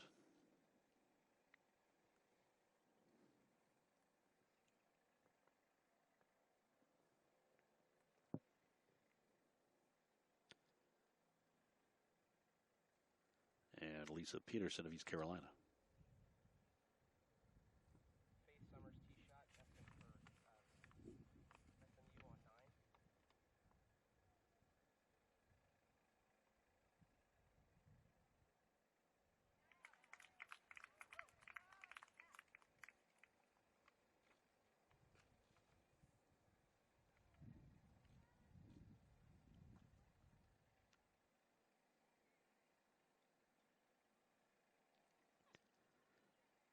And Peterson will have the tap in. Let's go to number 9. SMU's Faith Summers. 2 under after the first 2 rounds. 1 under today on the par 5. And in good shape there. This is Valentina Herrera on 18. Just a moment ago.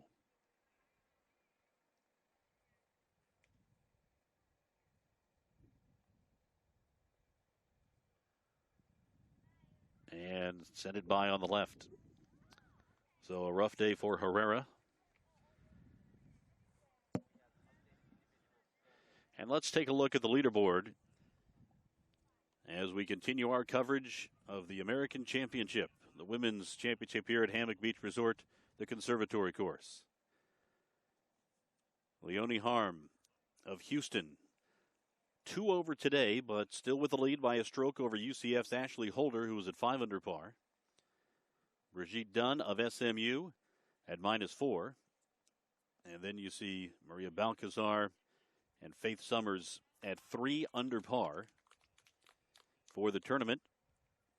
So just as you heard Emily Marin say a moment ago, it's likely to come down to a putt on the 18th to decide at least one, if not both, championships being contended for here today.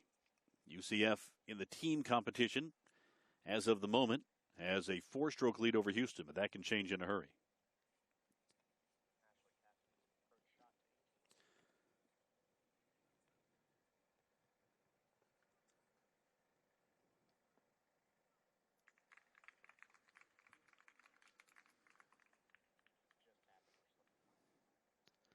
This is Ashley Cassidy of Cincinnati.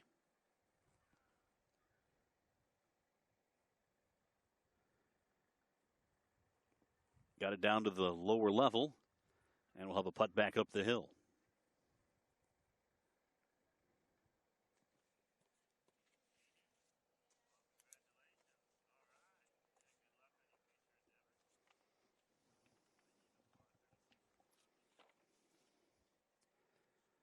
And here is Siranan Shumi from East Carolina. Shumi +4 today.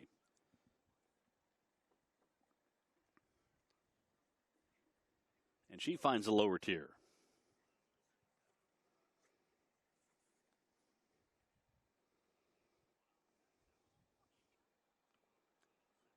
The action continues here at the 18th at the Conservatory Course at Hammock Beach Resort.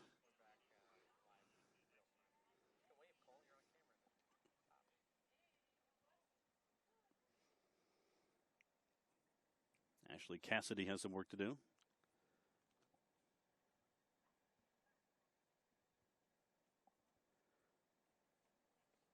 After an opening round 69, she shot 71 yesterday.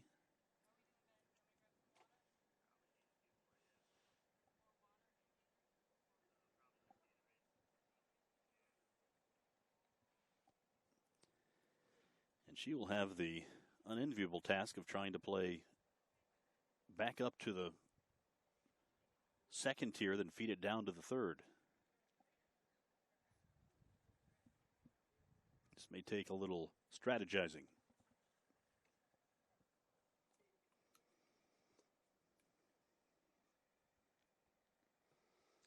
But first, it's Greta Brunner from Tulsa.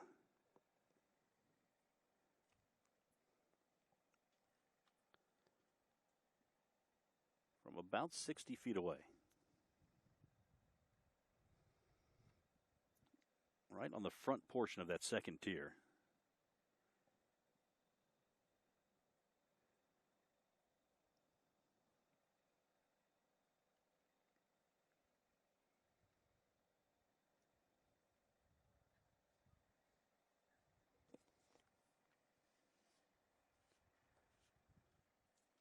Gets to the fall line.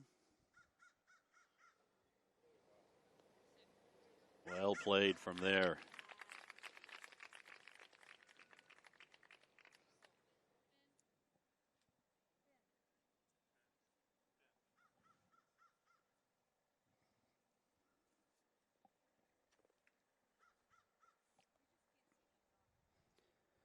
Ashley Cassidy of Cincinnati wanting a ruling here as to whether this ball is on the surface or not, whether it can be marked or not, and the answer is yes.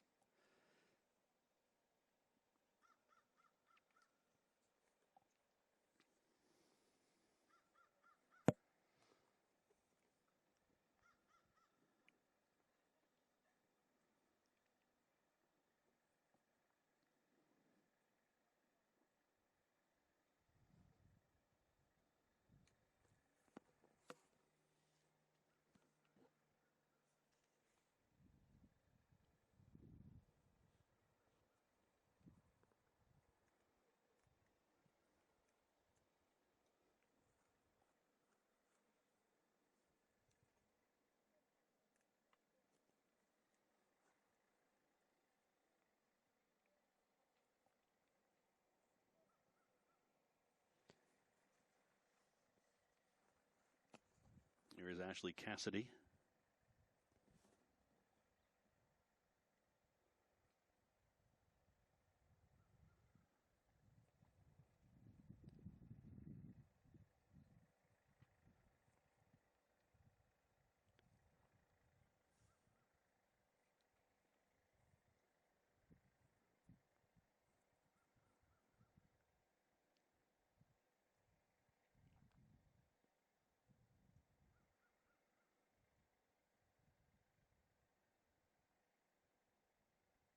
Did she get enough of it?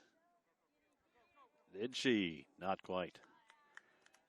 Cassidy was tied for second to begin the day, but rough final round. Cassidy finished tied for 31st of the championship last year. Here in her senior year, Came to this hole tied for 11th. At one point was tied for second. Great story from high school. She was the #1 player on her high school team. A lot of these girls were, but she was playing on a boys team. It was in Doylestown, Pennsylvania. Now Siranan Shumi.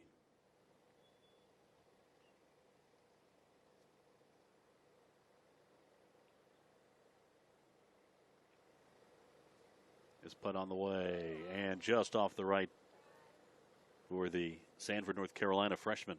We'll see more of her in American Conference competition. Her coach Kevin Williams said she has a great demeanor in competition.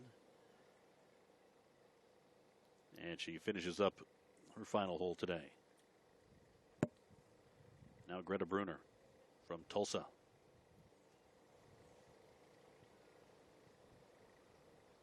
Tied for 9th at the moment.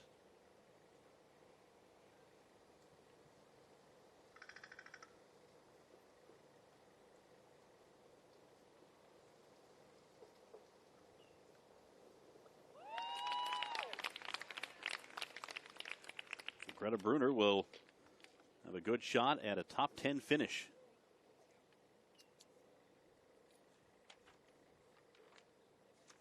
So we've seen groups from Cincinnati, East Carolina, and Tulsa come through.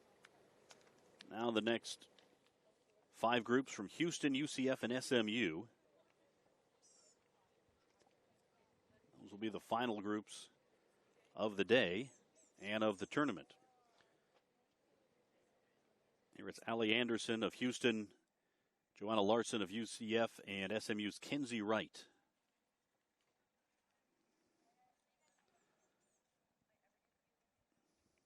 Here's Larson from UCF. 6 over through 2 rounds.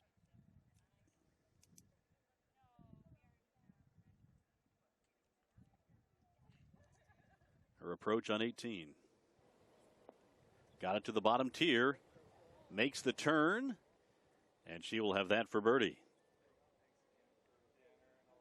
Larson 8 over par through 17 today. 14 over for the tournament. She opened with a 74 and a 76 the first 2 rounds. A little tougher time of it today.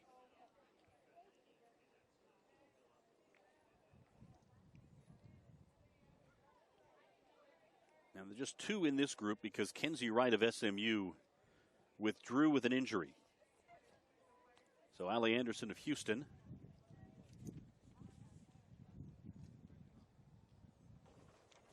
playing her third.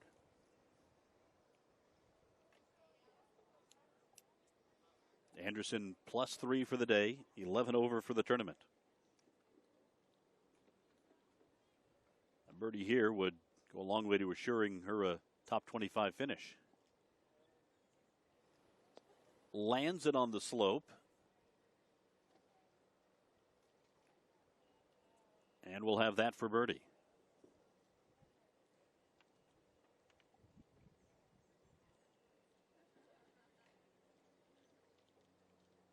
Such a difference when you can get down to the bottom tier on the 18th there.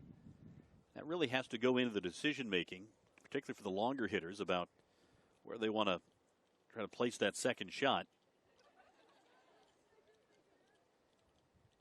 You saw Allie Anderson there actually play it off the ridge on the backside, and it didn't take off on her at all.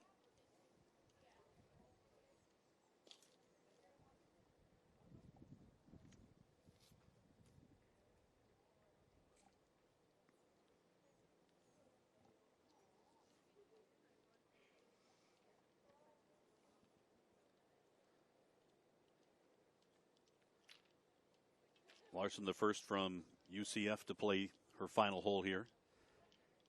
And the Knights lead this competition. The team championship, every bit as important as the individual medal. UCF at 2 under at the moment. 3 strokes better than Houston. 4 ahead of SMU.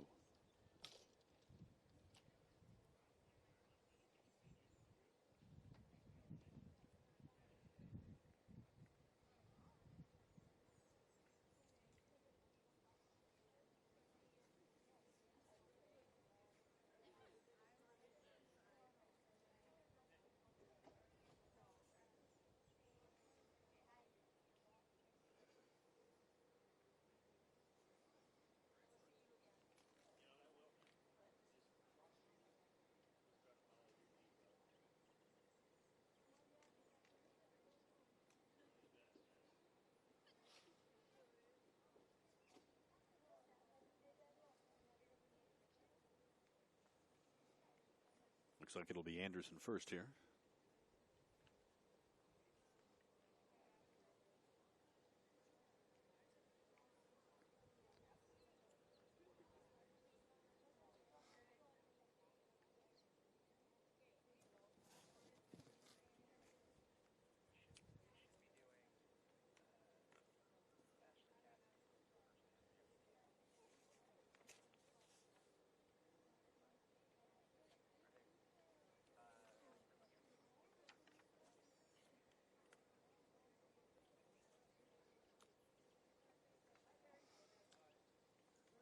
And that putt from Anderson just sneaks by on the right, and she'll have a short tap in for her par.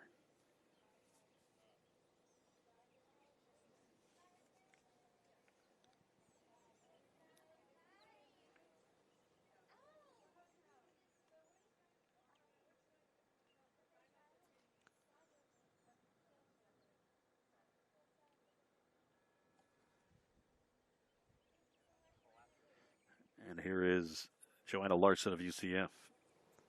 And she drops it on her final hole. Remember, the top 4 scores from the teams make up the final team score. So it remains to be seen if Joanna Larson's number will be utilized for UCF.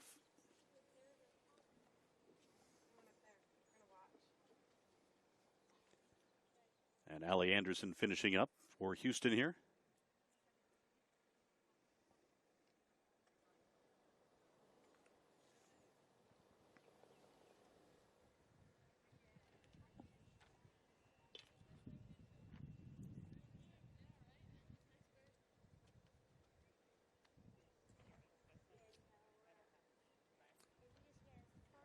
We continue our coverage from the Hammock Beach Resort, the Conservatory Course, the American Conference Women's Championship underway here. Final 4 groups to come to 18, and then we will crown a champion. Ashley Cassidy was tied for second when the day began, and she's now standing by with Haley Otten. Ashley, congratulations on a great tournament here in Florida. Now, the first 2 days, you played some excellent golf. Today, a little bit tougher. What was different out on the course for you today? I know the first 2 days I had a lot of fun, and I was very relaxed. And I think I went out there, and we have 3 seniors, and they're like my best friends, and a junior and the sophomore. And so it started out, I was sad because I'm going to leave them, and I'm going to NYU next in the summer, and they live so far away. So I think I started out a little nervous, and I knew where I was, and I was upset. So a lot of that kind of filtered into how I was playing. And then my coach was like, "You look very tense, relax and have fun."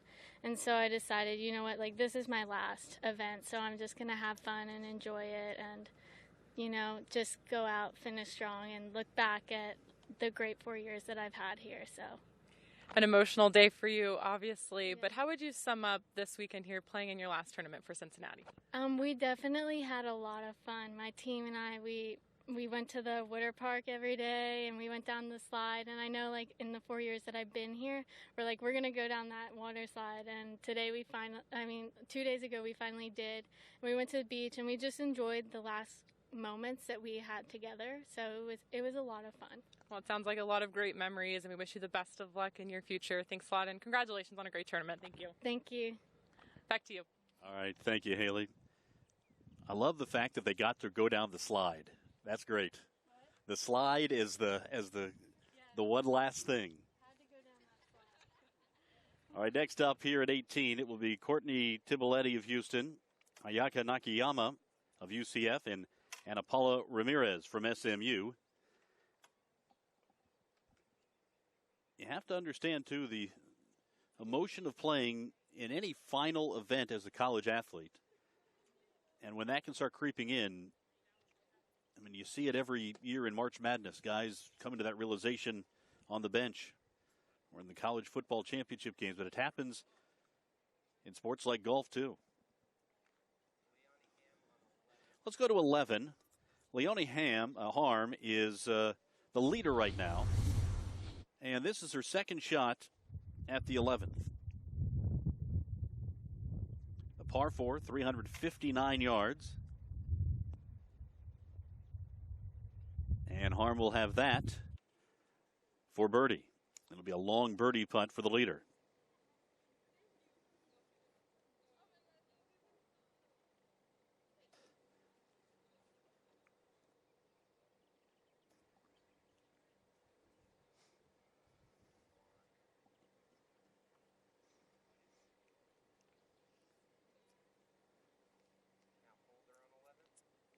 Back to 11 now. Ashley Holder of UCF. A stroke behind Harm at the moment.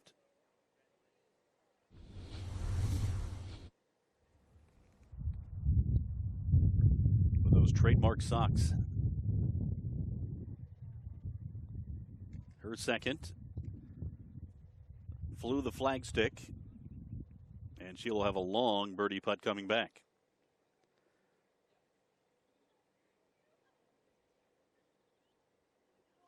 Courtney Timoletti of Houston.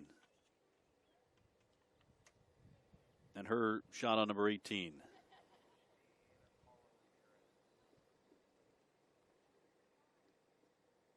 Beg your pardon, Ana Paula Ramirez of SMU.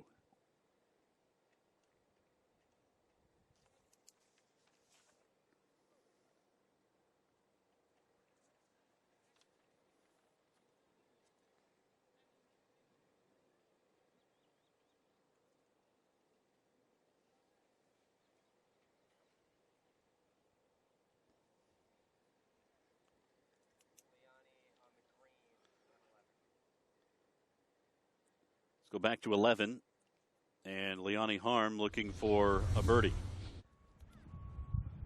About 24 feet on this putt.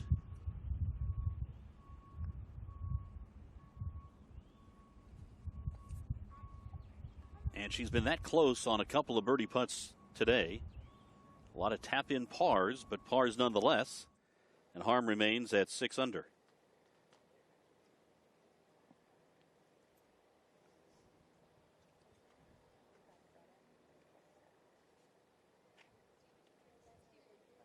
Back here at 18.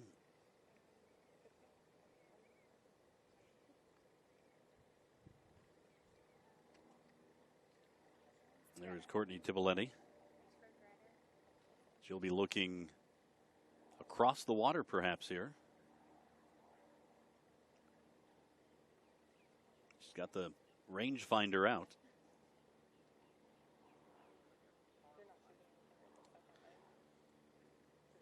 Go back to 11. Ashley Holder of UCF has a par putt.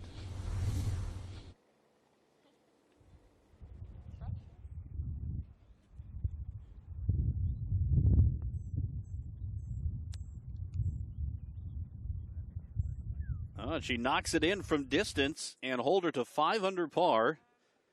1 under today, and now within a stroke of Leonie Harm. We just saw Tulsa's Greta Brunner finish up her final round, and she's now standing by with Haley Otten. Greta, 3 great days of golf for you, a top 10 finish here in the tournament. What was working so well for you the past 3 days? Definitely my putting. I think I really saw a strength this week in my putting, and I really learned a lot about myself when it comes to short game, and just really made a lot of long putts. I had 15 birdies, I think, total for 3 days, which is a lot of golf. What were some of the biggest challenges you faced on this course this week? Probably driving. A lot of the holes, you don't think that with such wide fairways, but definitely a couple narrow spots on the course, so driving the ball was a little tough for me. A top 10 finish for a freshman, that's pretty good. You got 3 more years of this stuff. What are some of your takeaways in your freshman year, just the overall experience you've had here? I would say that throughout all of my tournaments, I've definitely learned how to compete better in tournaments, and it's helped me to be able to place better in each event, so that was a lot to learn. Awesome. Well, congratulations on a great 3 days here, and safe travels home. Thank you. Back to you. And Greta Brunner, at the moment, the low score in the clubhouse at 217 after a 71 on Sunday, 74 yesterday, 72 today for the Tulsa freshman.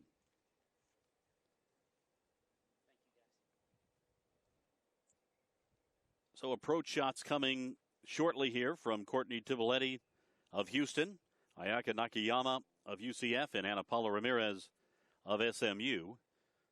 All chose to play out into the fairway. It will take a couple of big bombs to get onto this green in 2 today. And we mentioned they will not have seen a par 5 after number 10 until they get to 18. 10, the longest par 5 at 518 yards. 18 is 503, still a fairly long hole.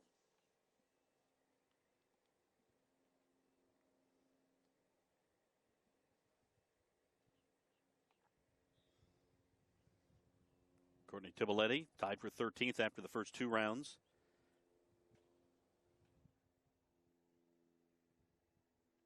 She's even par today.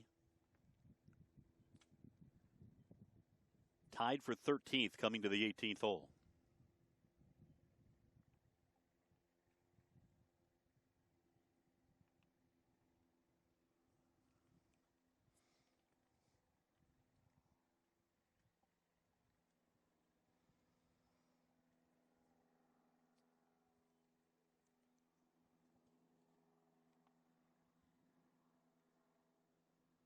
You can see all 3 balls within a couple of yards of one another in terms of distance from the hole. And it will be Ayaka Nakayama from UCF, the first to play. Nakayama's third. Settles in on the second tier.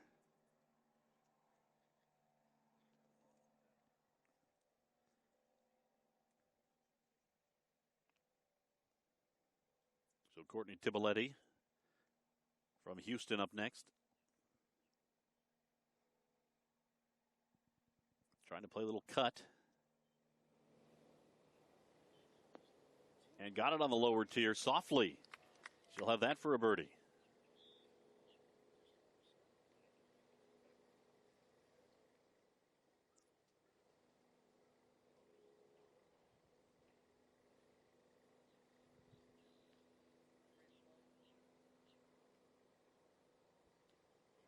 And the final player in this trio, Ana Paula Ramirez from SMU. SMU still with a shot at the championship. So every stroke important here for both team and individual scores. SMU 2 over right now as a team. Houston's +1, but the leader's UCF. The Knights are at -2.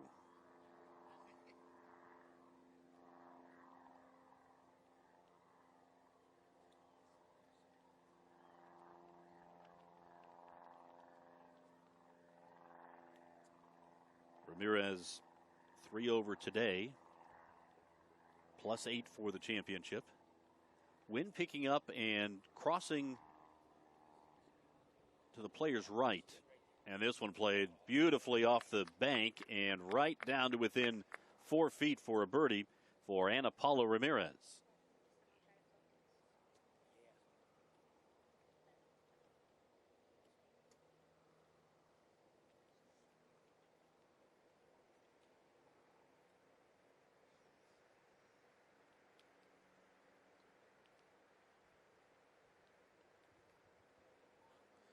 Let's go to 13. And the leader, Leonie Harm. 2 over today, 6 under for the tournament, and that one came up very short. Well, the back 9 of the final day of the championship. The pressure beginning to mount.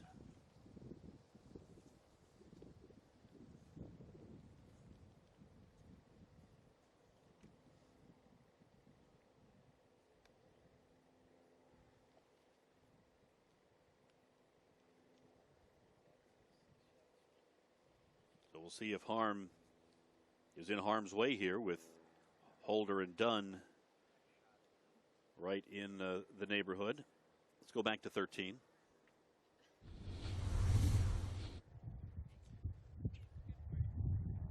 After that short chip, Harm, a little longer putt than she would have liked, and she ran it by.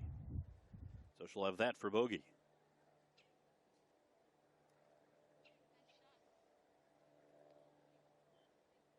And that opens the door up for Holder and Dunn and maybe others to get right back into this thing. Harm led by 4 strokes when the day began.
Go back to 13, where Ashley Holder has this for birdie. And there it is. She drops it in, and that will tie her with Leonie Harm for the moment. But Harm having a tough go of it there at 13. Back here at 18. It's Courtney Tiboletti.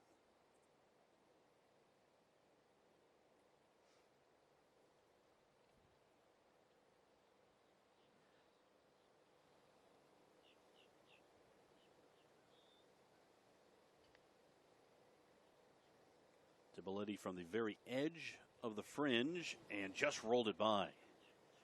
Had a good look at it. Couldn't get it to go.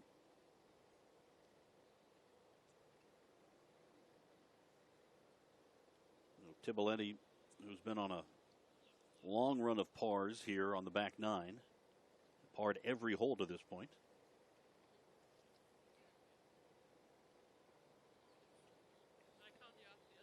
And Apollo Ramirez of SMU.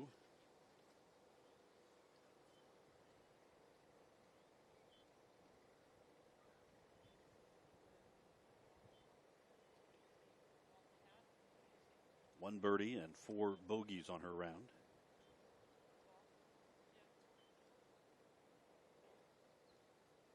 +3 for the day, +8 for the championship.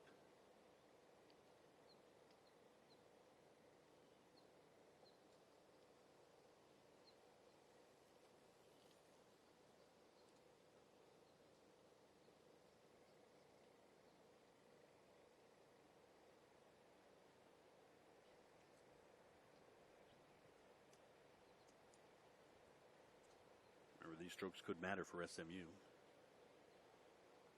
Third place right now in the team competition.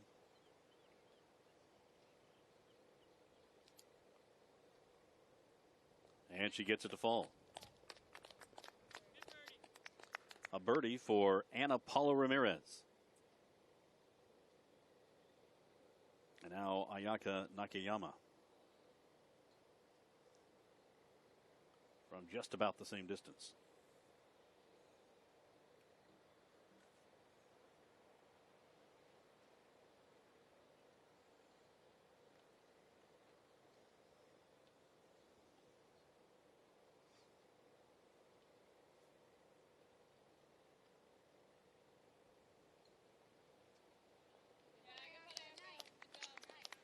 And Ayaka Nakayama finishes off, and then Courtney Tiboletti will be the final one. We have some movement at the top of the leaderboard here in the back 9 of the final day of the American Conference Championship. We'll get you that information here in just a moment.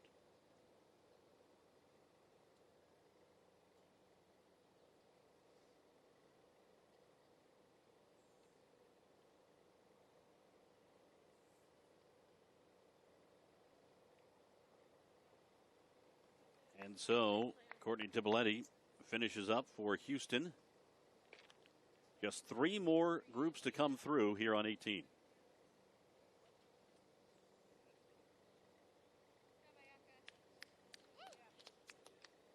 Next group of Yvonne Reichers, Kaylee Jones for UCF, Reichers from Houston, and Lindsay McCurdy. Here are the team scores as of the moment. UCF at -2, Houston +1, SMU +2. Those are the 3 competing for the conference championship at this point. Not enough time for ECU or Tulsa or the rest to close the gap. ECU, Tulsa, and Cincinnati, all their players have finished. So it is a 3-horse race for the American Conference Women's Golf Championship on the team side. On the individual side, it's getting interesting as well. Here's Kaylee Jones from UCF.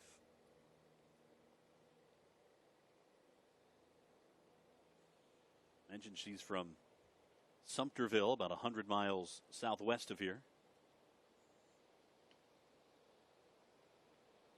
Playing a draw into this 3-tiered green. Hits on the second. Creeps down the ledge. And she'll be in good shape there for a birdie.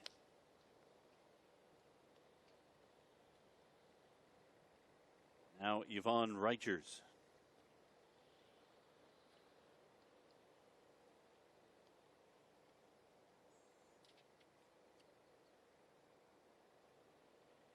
Was an 11th coming into today.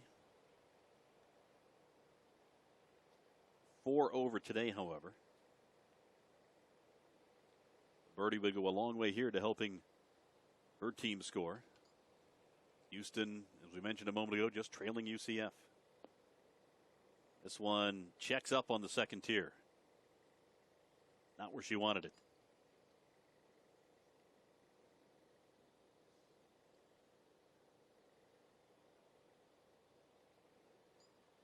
So probably a 2-putt at best from up there. As you see SMU's Lindsay McCurdy surveying the area.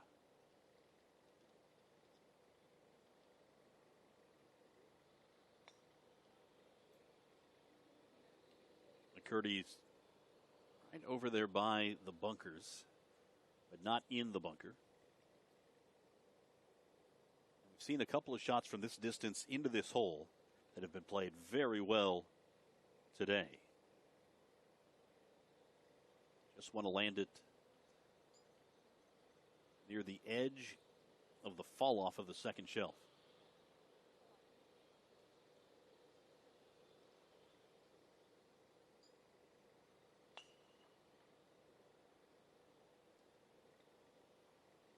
Just going to run it a bit. Catches the ledge. Look at this. Well done there. 7 feet for birdie.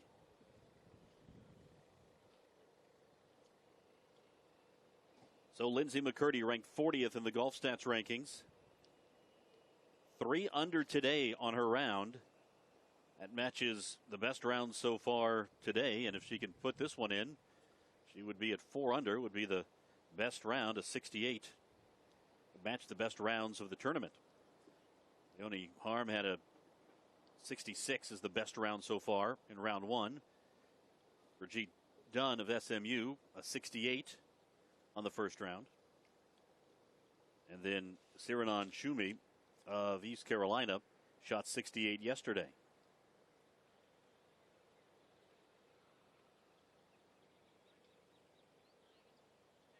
That is Yvonne Reichers. And this is a speed control putt here.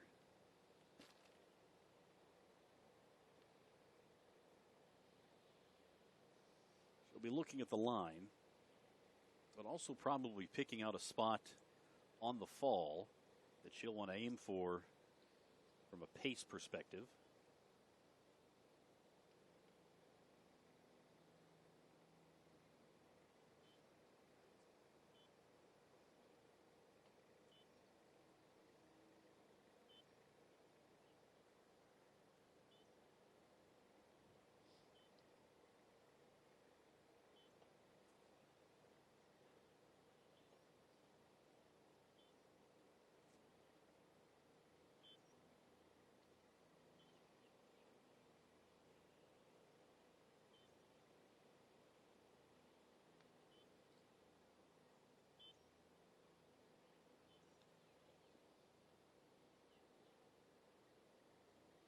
Wants to get this close.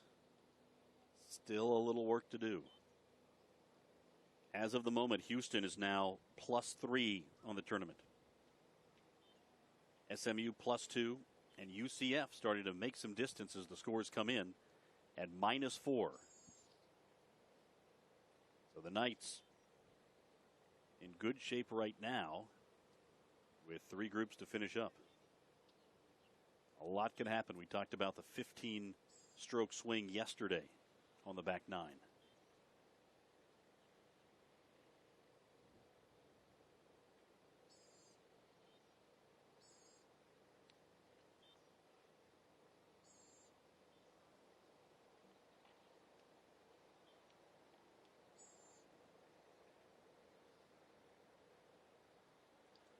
Lindsay McCurdy of SMU.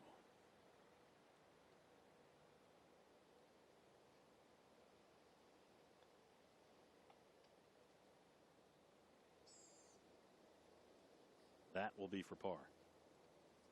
A missed opportunity.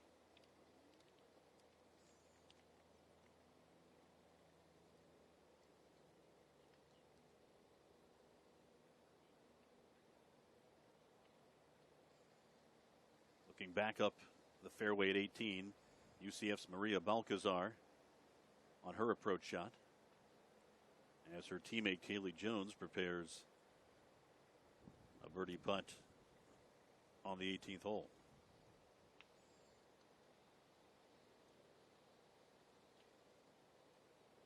It's Faith Summers of SMU hitting behind the group. Now back to Kaylee Jones on the 18th green.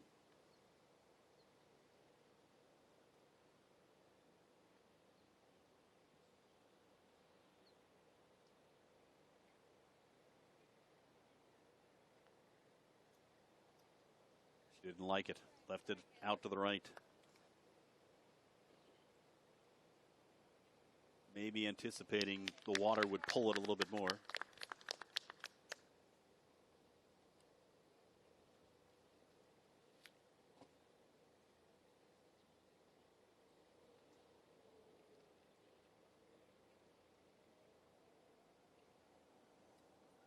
Now Yvonne Reichers. Houston wants to hang around and a chance to win the championship, that's a must, and she gets it.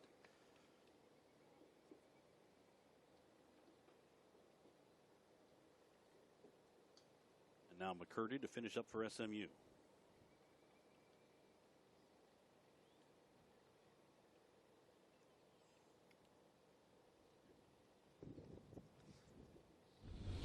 This Reicher's putt a moment ago.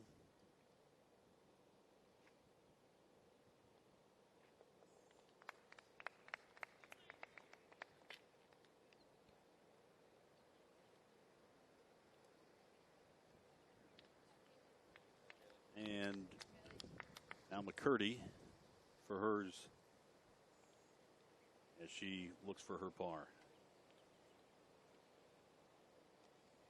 Yes. So SMU and Houston, we're both chasing UCF. Able to make putts there. 2 more groups to come in.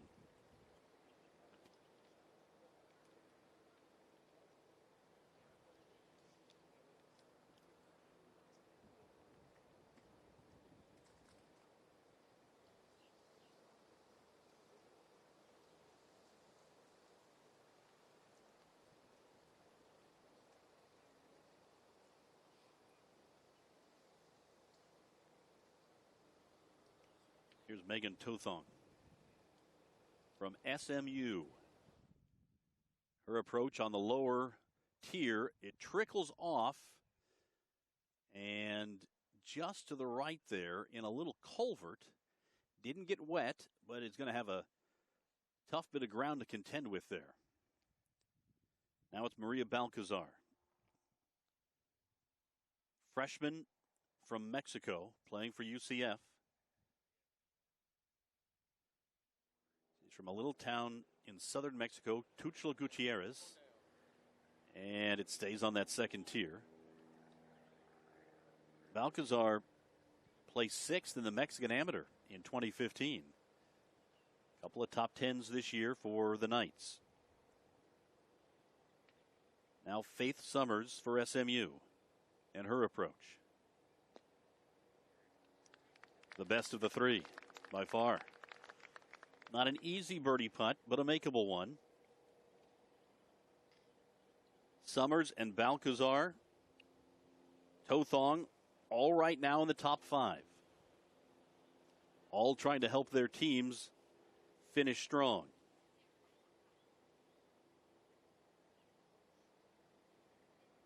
As of the moment, it's UCF at 4 under. SMU is 5 strokes back. Houston, another 2. So it's UCF's to lose as the team championship. As for the individual, things have gotten very interesting of late. Leone Harm, who had led most of this tournament, ran into some problems on the back 9. And it really opened the door up for Ashley Holder and Brigitte Dunn to try to make a move, which they have. We'll detail that here in just a moment.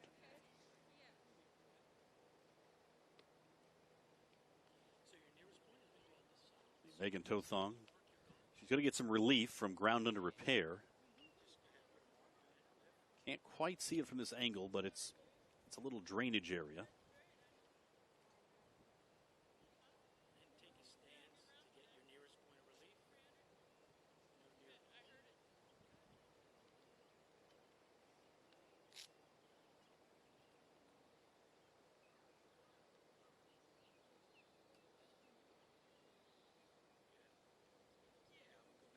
Tothong is working on finding her spot of relief. Maria Balcazar, UCF, see at the top left of your screen. Eyeballing the approach here.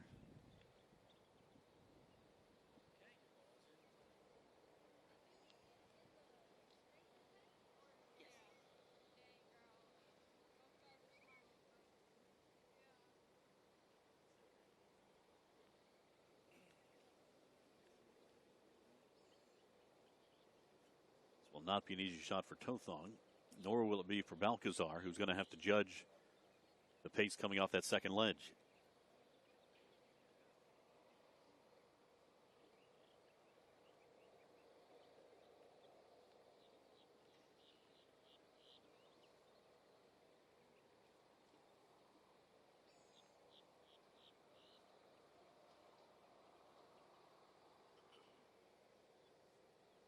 Tothong from Dallas finished 8th last year at this championship. This year her best finish was a tie for 16th, but she stands tied for 5th coming to the 18th hole here.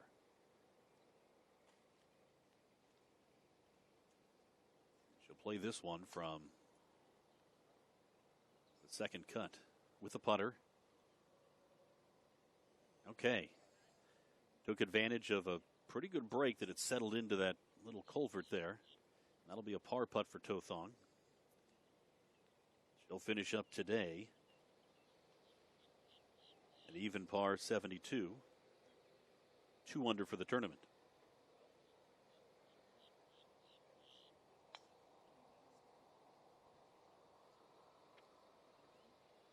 Now Maria Balcazar.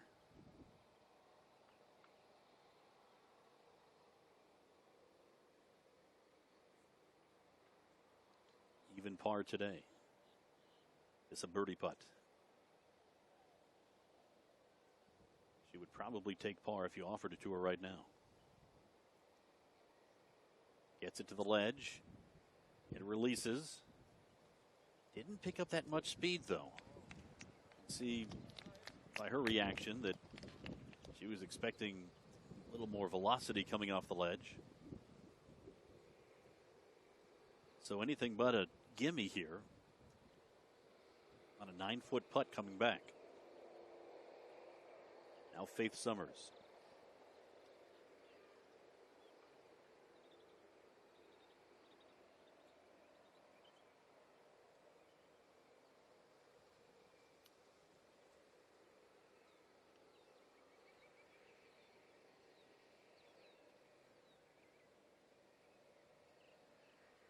Summers is even for the day as well.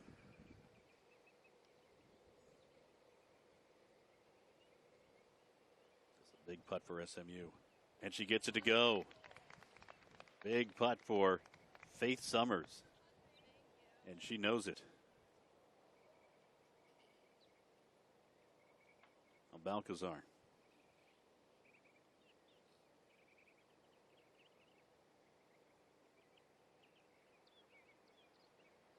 Before this hole, UCF had a 4-stroke lead on SMU. SMU likely to get at least 1 stroke back here.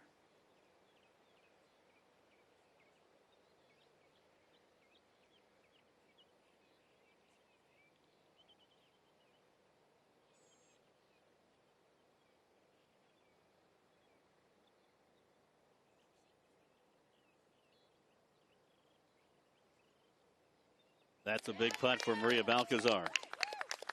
Big putt for UCF.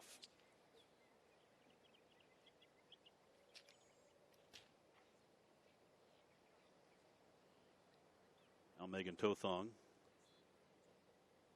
About 18 inches left for par.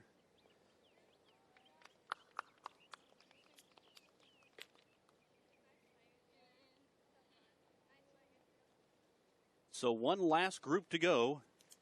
Let's take a look at the scoreboard through 16 for the leaders. Ashley Holder had closed and surpassed Leonie Harm with a tremendous bit of play. Brigitte Dunn also closing. And then Dunn now has it to 6 under as they've just finished 17.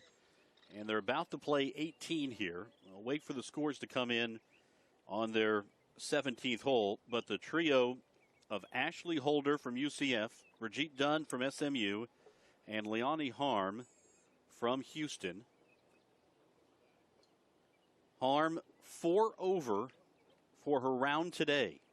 And most of the damage coming on the back 9 with 3 bogeys. Bogeys 12, 13, and 15. They've just posted her par on 17. So here we go. Final hole for the American Conference Championship. Brigitte Dunn of SMU will be the first to tee off in the final group.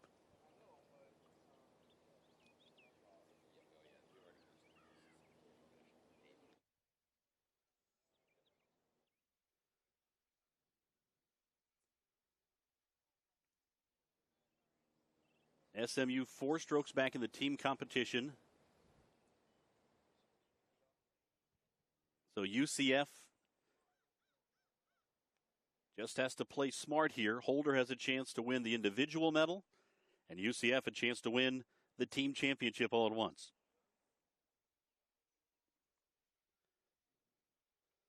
Here is Leonie Harm.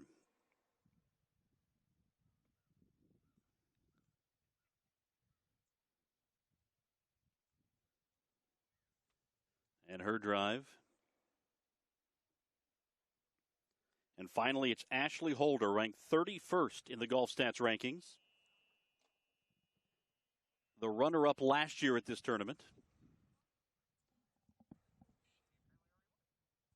So all 3 have hit their tee shots. It looks like may have been Holder played a safe, shorter shot here. You see the UCF representative.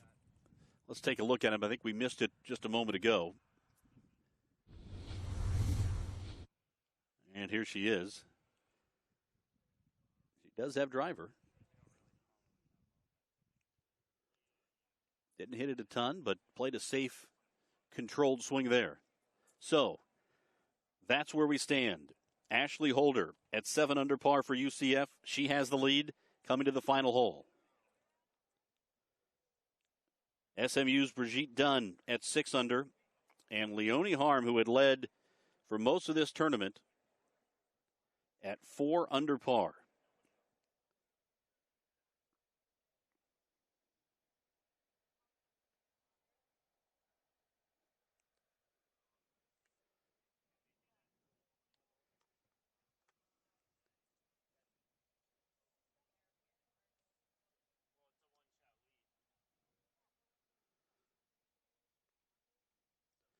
There you see her.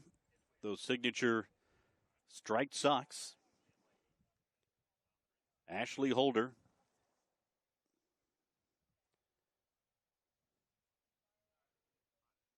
Lake Nona High School, Orlando. She is 3 under for the day.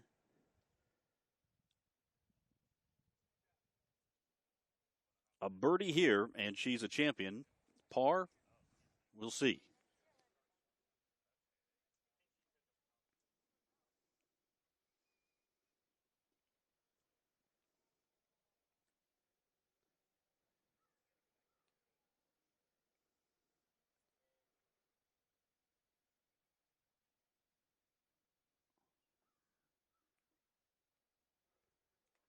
So there's Holder. She's waiting for Dunn of SMU and Harm of Houston to set up. Harm there on the right.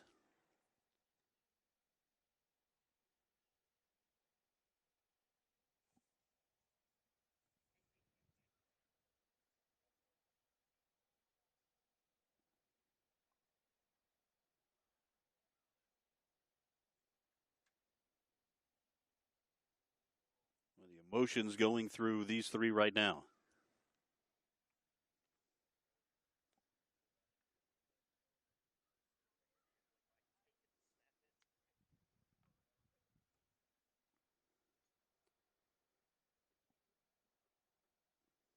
Harm will be first.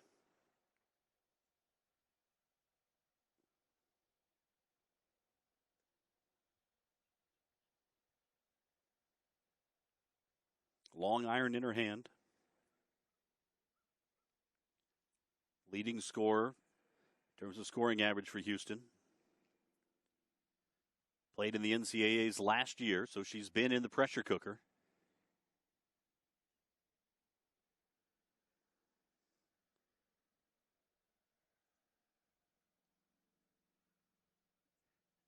And she'll have a bit of work to do there.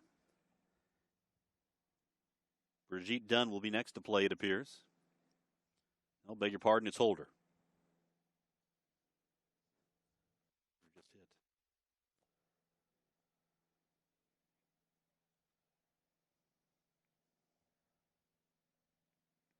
Now it'll be done.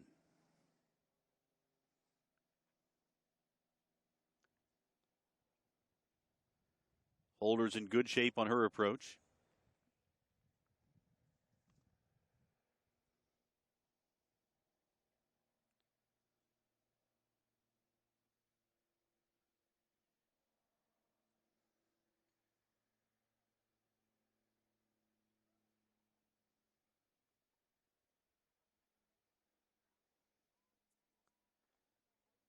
Dunn second.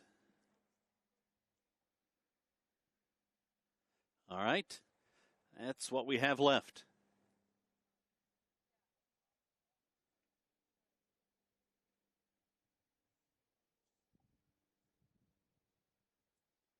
Ashley Holder, 5 birdies, 2 bogeys on her final round. On the back 9, 3 birdies. And just the 1 misstep on 12.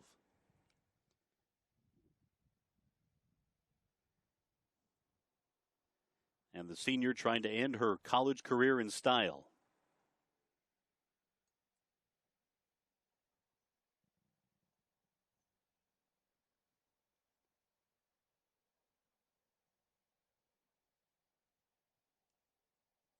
Like Harm, she also played in the NCAAs last year, shot a 68 at the NCAAs.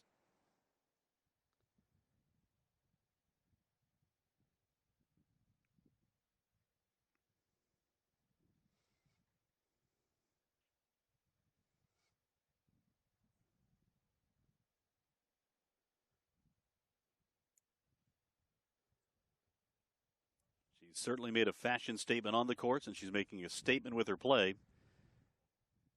The third and final round here at the Hammock Beach Resort Conservatory Course.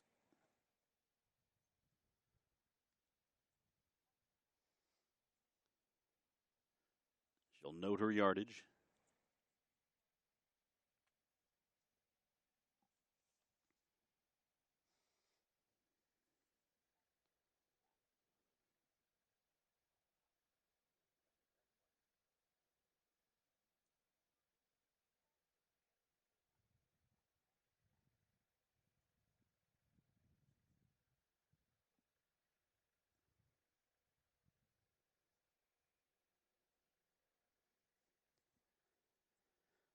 Holder's in the fairway, right in the middle, right where you'd want to be. Harm and Dunn, a little longer perhaps, still with good lies.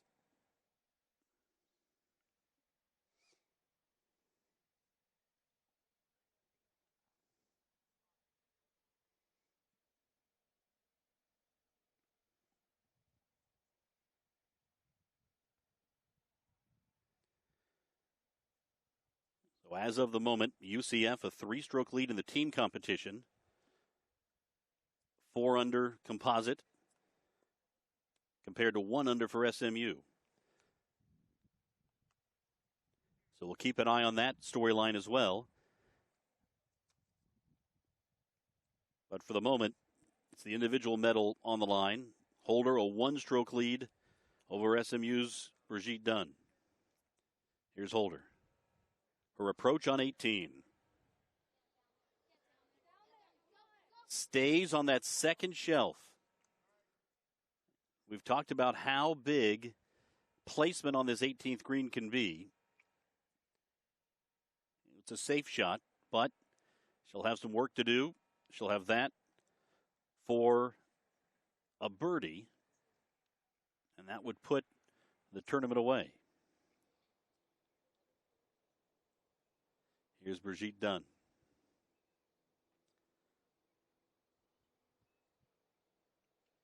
Trails by a stroke. And she gets it to the bottom section. It checks up. And she'll have 12 feet down the hill for birdie. Finally, Leonie Harm. You have to wonder what the emotions are like right now for Harm, who led basically the entire tournament. Now 3 strokes back, out of the sand.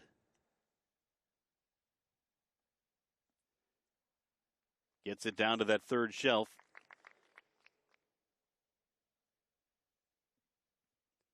But this is all about Ashley Holder and Brigitte Dunn, UCF and SMU right now.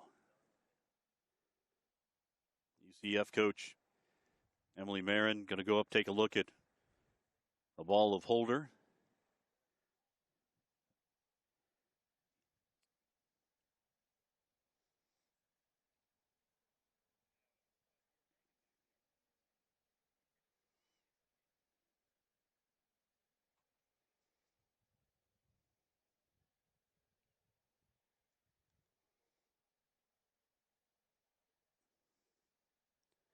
Two years ago, UCF took the team championship. Last year, it was Houston. And Ashley Holder will now eyeball this putt. She'll be first to play. And again, as we've talked about all day, the pace on 18 coming off this shelf is the number one priority, particularly right now.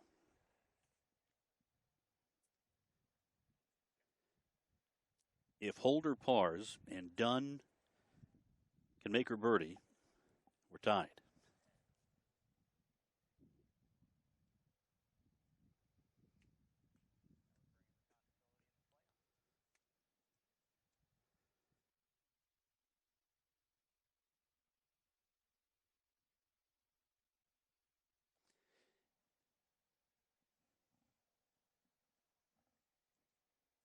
I'll mention this just in case.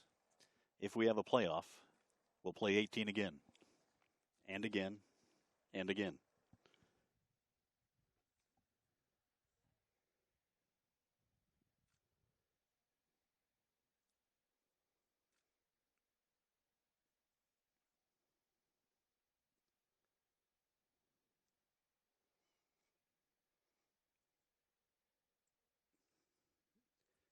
See Emily Marin there, the UCF coach, giving Ashley Holder some advice on the line. Most putts from here have come up short.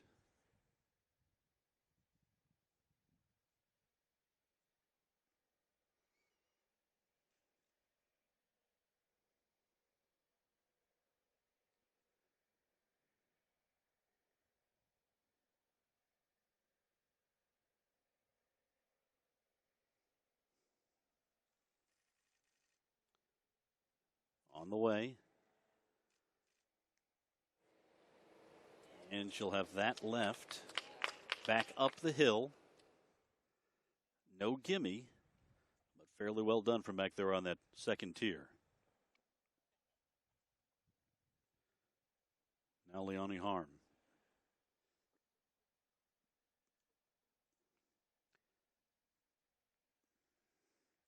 Needs par to secure third place.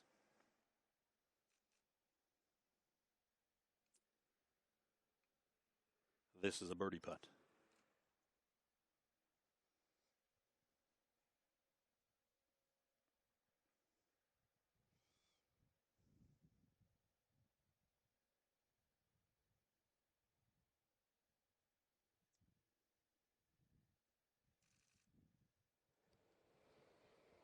Missed it just off to the right. We've seen so many of her putts just edge out to the right today, and she'll finish with a par. And Leonie Harm, who went 66 in the opening round, 70 in the second round, finishes today with a 76. And a disappointing end to a terrific tournament for the Houston Cougar.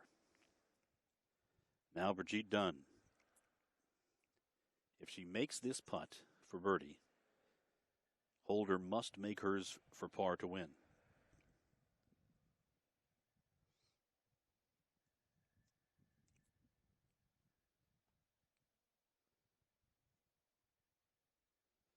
She's a stroke back right now. If she makes this, Holder needs to hold her putt to force a playoff, beg your pardon.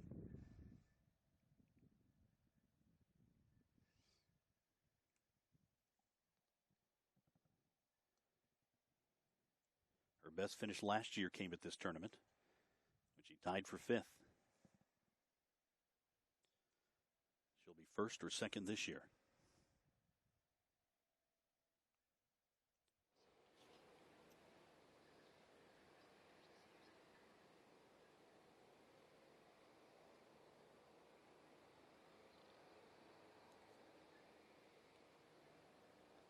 Her birdie putt. Just missed it right. So she'll have that for par to remain at 6 under, and Ashley Holder then will have her putt for the championship. Again, no gimme.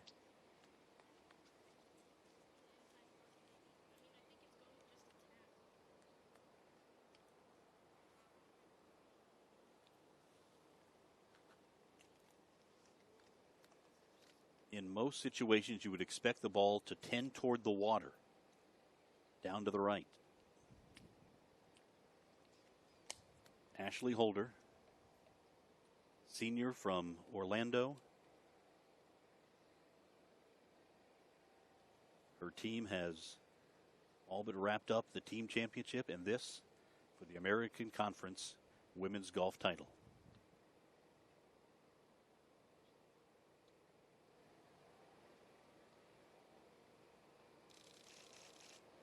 She got it. It's a big day for the Knights, a team championship and an individual medal for Ashley Holder. UCF will celebrate here at the Conservatory Course. But first, Brigitte Dunn to finish up for SMU.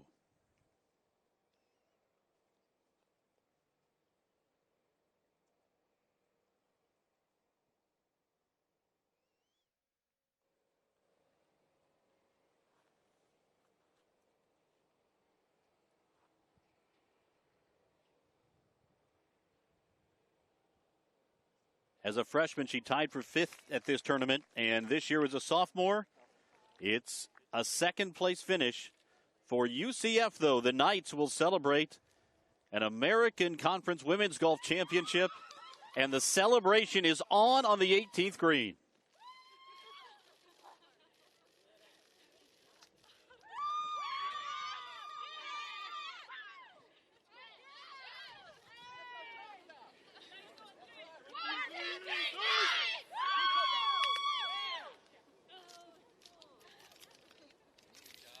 Emily Marin, the UCF head coach, said it would come down to the back nine and a putt on the 18th And she was exactly right. And this was the putt that clinched it from Ashley Holder. The championship for UCF. They win in their home state.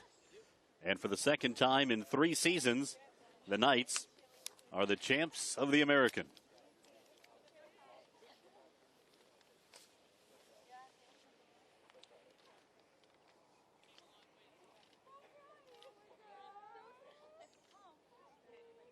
Final round 69 for Holder. Included 5 birdies. She goes 69, 71, 69 to win it. And in terms of the team championship, UCF finishes at 4 under par, beating SMU by 3 strokes. Houston finished at +3. Let's take a look at the individual standings. Holder on top at -7 for the championship. She and Rajit Dunn both shot 69 today. Leonie Harm, great tournament, and then really the back 9 on the final day cost her. Maria Balcazar of UCF and Faith Summers of SMU tied for 4th. Megan Tothong from Houston, an even par 72 today to finish at -2. Kaylee Jones of UCF finishing 7th. So 3 of the top 7 are Knights. And then Lindsay McCurdy and Greta Bruner, SMU and Tulsa, fire 71s today, finish at +1 for the tournament. They'll be celebrating in Orlando.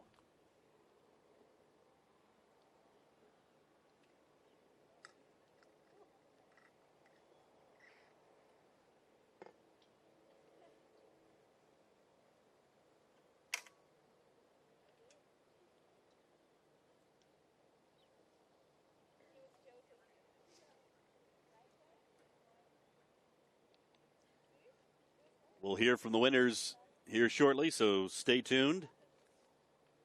What a day here at Hammock Beach Resort, Palm Coast, Florida. We'll be back here next year. The men's championship will be next week. Also in the Sunshine State at Innisbrook near St. Petersburg.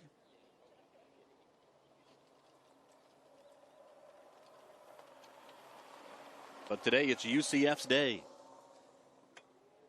The Knights win the team championship and take home the individual medal.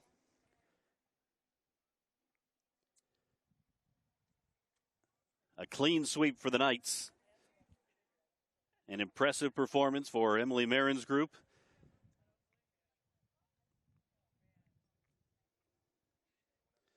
Let's hear from the victorious coach, who's standing by now with Haley. Coach, congratulations. That was quite the finish at the end. But let's back up to yesterday for a second. The back 9 kind of haunted your team yesterday. A little bit of frustrations losing the lead in yesterday's round. But today, a whole different story for your team. What do you have to say about their performance today? I'm just so proud of them. This is crazy. This is amazing. This is what it's all about. You know, golf is a game of high and lows. And I just figured we played good on the front and we played good on the back, and today we just put it together. So obviously it got close towards the end. Both SMU and Houston played great, and this is what it's all about. We'll talk about Ashley in a second, but overall an outstanding performance by your team collectively, team champions here this year in Florida. What do you have to say about them as a collective group here this whole weekend today? I mean, it just means so much to win the team and for Ashley to win. She's been so close for the last couple of years. She's come in second, so we're just elated. I have no words. I'm just so happy and proud of the girls. I just told them this is why we work hard every day, and to go home with the championship, that's what we came here for. So they were focused and determined, and I give them all the credit. For Ashley to be able to win this here in her senior season, she's obviously been a top player for you throughout her career at UCF. When she sunk that putt here on 18, she walked over to you and you guys hugged for a second. What did you say to her right there? Yeah, I just told her I was proud of her. Obviously, Ashley and I are pretty close the last 4 years. I walk with her a lot, and she always leans on me a little bit. But, I mean, she does all the work. I really just kind of keep her laughing and keep her loose. Even down the 18th hole there, we're just chit-chatting and joking. So she's been tremendous for us at UCF for 4 years. She's been so consistent. We're going to miss her a lot, but I know she'll go on to do great things. things, but she wanted this bad today. And I just knew she was going to do it. So proud of her. She was in a tough group today. They obviously, as we just saw, fought till the very, very end. But how did you help her approach today in terms of just keeping those nerves calm, especially as a senior? This tends to get a little bit emotional.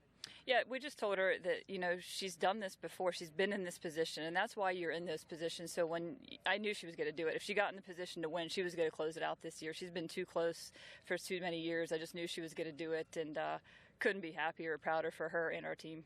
All right, thanks a lot, Coach. Go enjoy this one. Thank you. Thank you. Back to you, Cole. All right, thank you, Haley. Yeah, what a finish.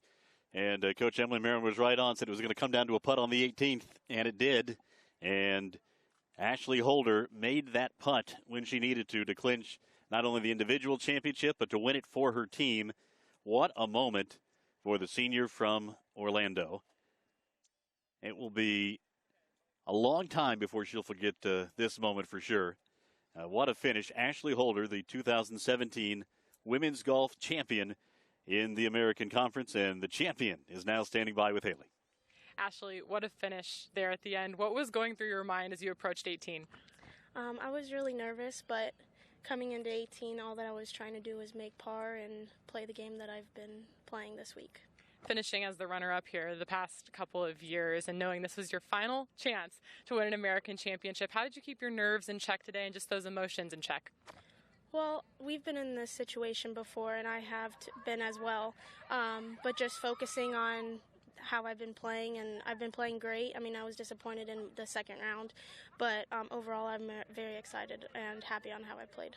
Once you sunk the putt right here on 18, you ran over to your coach, you gave her a hug. How can you describe what you were feeling in that moment? Relief, and I was so happy that I finally won, and Coach and I are very close, so it was great for this experience as a team win and as an individual. After falling a little bit back yesterday, you guys struggled on the back nine, kind of a disappointing, frustrating turn for you. But today, as a team collectively, you guys picked it up, turned it around, made some adjustments. You had your whole team here cheering for you as you claim the individual title. But just as a team, how proud are you that everyone was able to contribute and pull this one off in the end for you guys? I'm so happy that we played very well this week. Going into regionals, I think this was a great confidence boost that we can actually do it, make it to NCAAs. So I'm very grateful. All right, thanks a lot, Ashley. Go have some fun.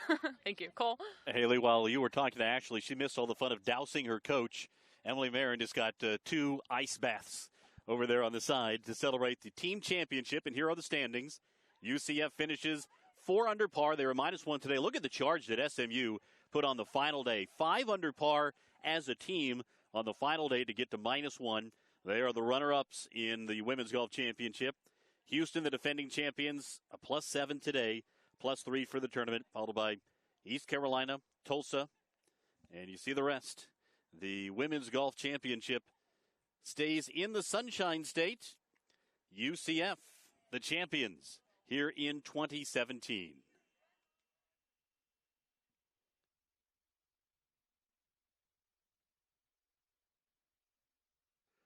We'll step aside for a moment. Back to wrap things up right after this.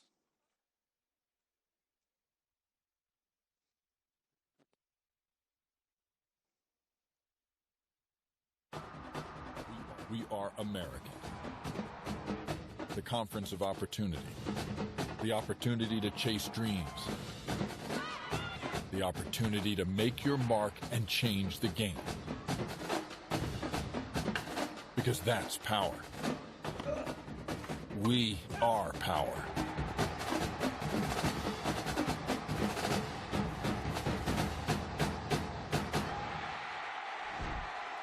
For every hero, there is an origin story. An experience that made them who they are. For a new generation of explorers, pioneers, and innovators, that experience is calling. Offering a different kind of education, one guided by distinguished professors who understand experience is the best teacher. Greatness lies beyond the classroom.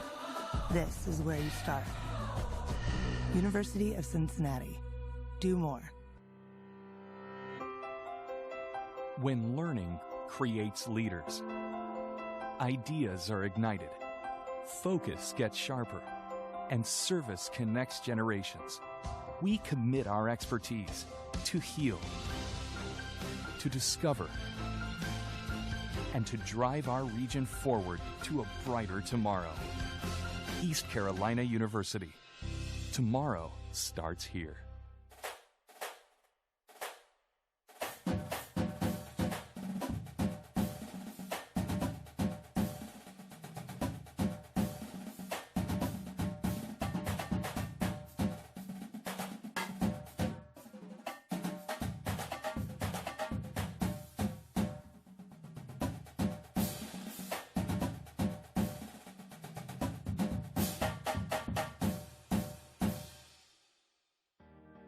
In a city known for doing things our way, there's a university that's driven to do the same, to blur the outdated line between academic pursuits and active ones, not just to learn, but to experience, to create, solve, build, to explore and express, to lead.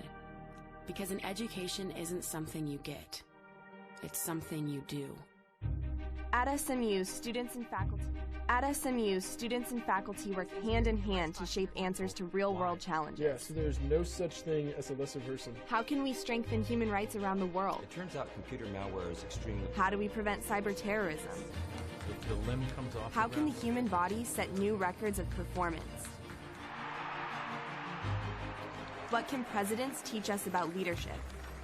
From the SMU campus in Dallas, we're shaping the answers that will shape the future of the world. When it comes to learning at Tulane University, there are no boundaries.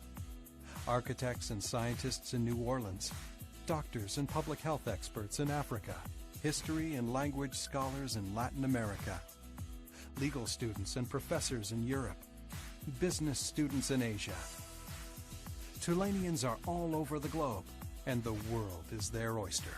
We've got that, and a lot more, right here at Tulane University. The University of South Florida is a regional powerhouse with global significance, leading advances that are changing the world. Now a leader among the nation's universities in research, healthcare, and just being cool. The place where young men and women train to become the best. This is where the bulls run.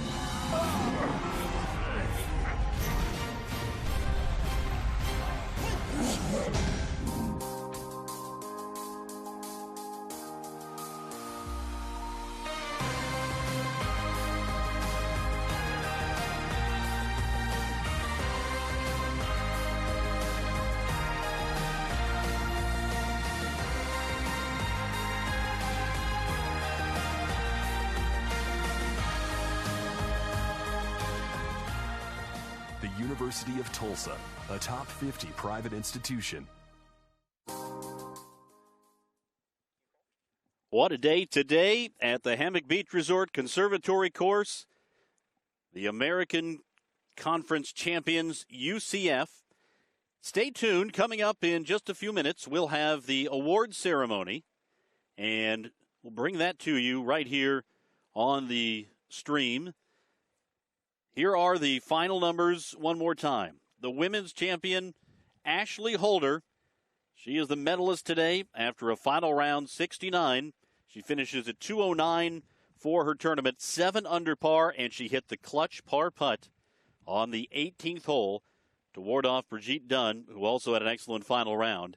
And Ashley Holder, the individual medalist in this competition, and her team, UCF, takes the team competition as well. Want to thank everybody who was a part of our crew as you take a look at the team standings one more time. Again, we will have the award ceremony coming up from the clubhouse lawn in just a few moments, so stay tuned. What a day it was here at the Conservatory Course as UCF takes home both honors. They are tops in the American Conference in 2017.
I'd also like to thank our host, Hammock Beach Resort, our folks at UCF, and also a special thanks to our volunteers, our rules officials, and Ben Herring from the North Florida PGA.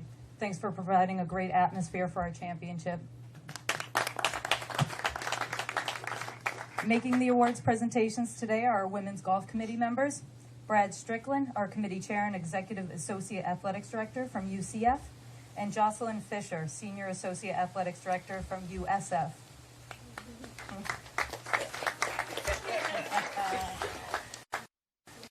Let's begin the award ceremony by honoring the 2017 American Athletic Conference Women's Golf Individual Runner-Up with a 54-hole score of 210 from SMU. Congratulations, Brigitte Dunn.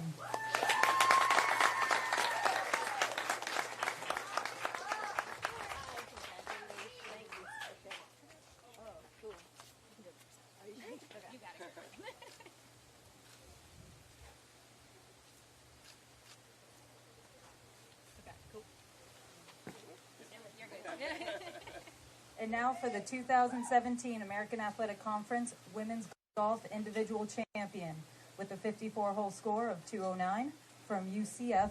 Congratulations, Ashley Holder.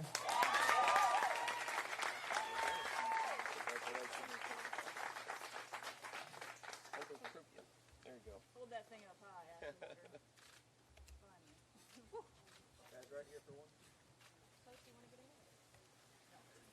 Ashley, if you wouldn't mind saying a few words. I'd just like to thank the Conservatory Golf Course for hosting conference this year. I'd like to thank the staff, volunteers, and maintenance crew for putting on a hard work for this week. And I'd like to thank Brad Strickland and the support of the UCF people behind me. And I'd like to thank Coach and Steve and my team for everything that they've done. They've pushed me to be a better golfer and a better person. And last but not least, I'd like to thank my parents for everything that they've done for me. Thank you.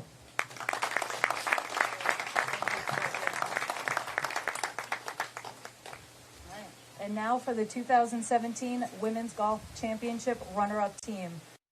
With a score of 1 under at 863, SMU.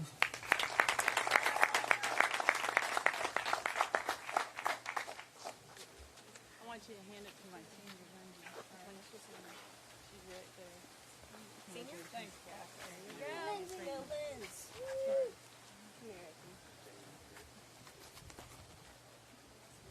You might have to get further away. I got my zoom lens on. Ladies, real quick right here.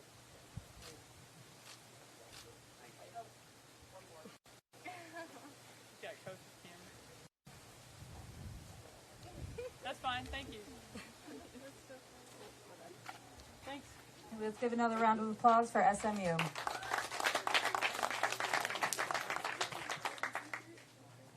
And now, the 2017 American Athletic Conference Women's Golf Team Champions, who finished with a team score of 4 under at 860. Congratulations to the UCF Knights.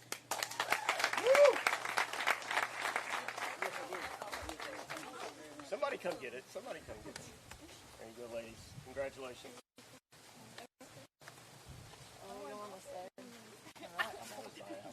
I know. Wait, are we doing, wait, we gotta do the number 1, huh?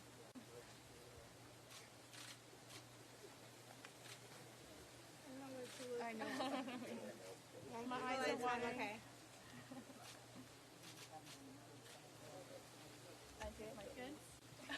Great. Please join me in congratulating UCF with the presentation of our individual team champ awards. Please come forward and accept your individual trophy. Kaylee Jones. Oh, there you go. Congratulations. Johanna Larson. Great job. Congratulations. Ayaka Nakayama. Maria Balcazar. Ashley Holder. Assistant Coach Steve Sims. And Head Coach Emily Marin. Congratulations. Emily, a few words? Yeah, sure. Oh, yep. Thanks, Kat. Whew, that's all I have to say after today is wow. First, I want to thank the American Conference, Kat, your staff. Tremendous job at Conservatory. I thought this was a great course. Obviously, it provided a lot of back and forth. Hats off to Houston and SMU. They gave us all we had. That's what it's all about. It's about coming down the stretch, and it was a good championship, and we've been on both ends. So congratulations and best of luck to you guys in regionals. I'd like to thank Brad Strickland for putting up with me. He's my sport administrator, as well as Steve Sims. He puts up with me on a daily basis, my assistant coach, and I don't know how he does it, but thanks, Steve, for keeping me calm out there. And obviously, I want to thank our team. Each and every day, you guys work hard, and I know that they really wanted this. And after yesterday, I think they were pretty determined. So congratulations to you guys. Thanks. Let's keep it going into regionals. Thank you, Emily. Congratulations, everybody. Safe travels back home, and we'll see you next year.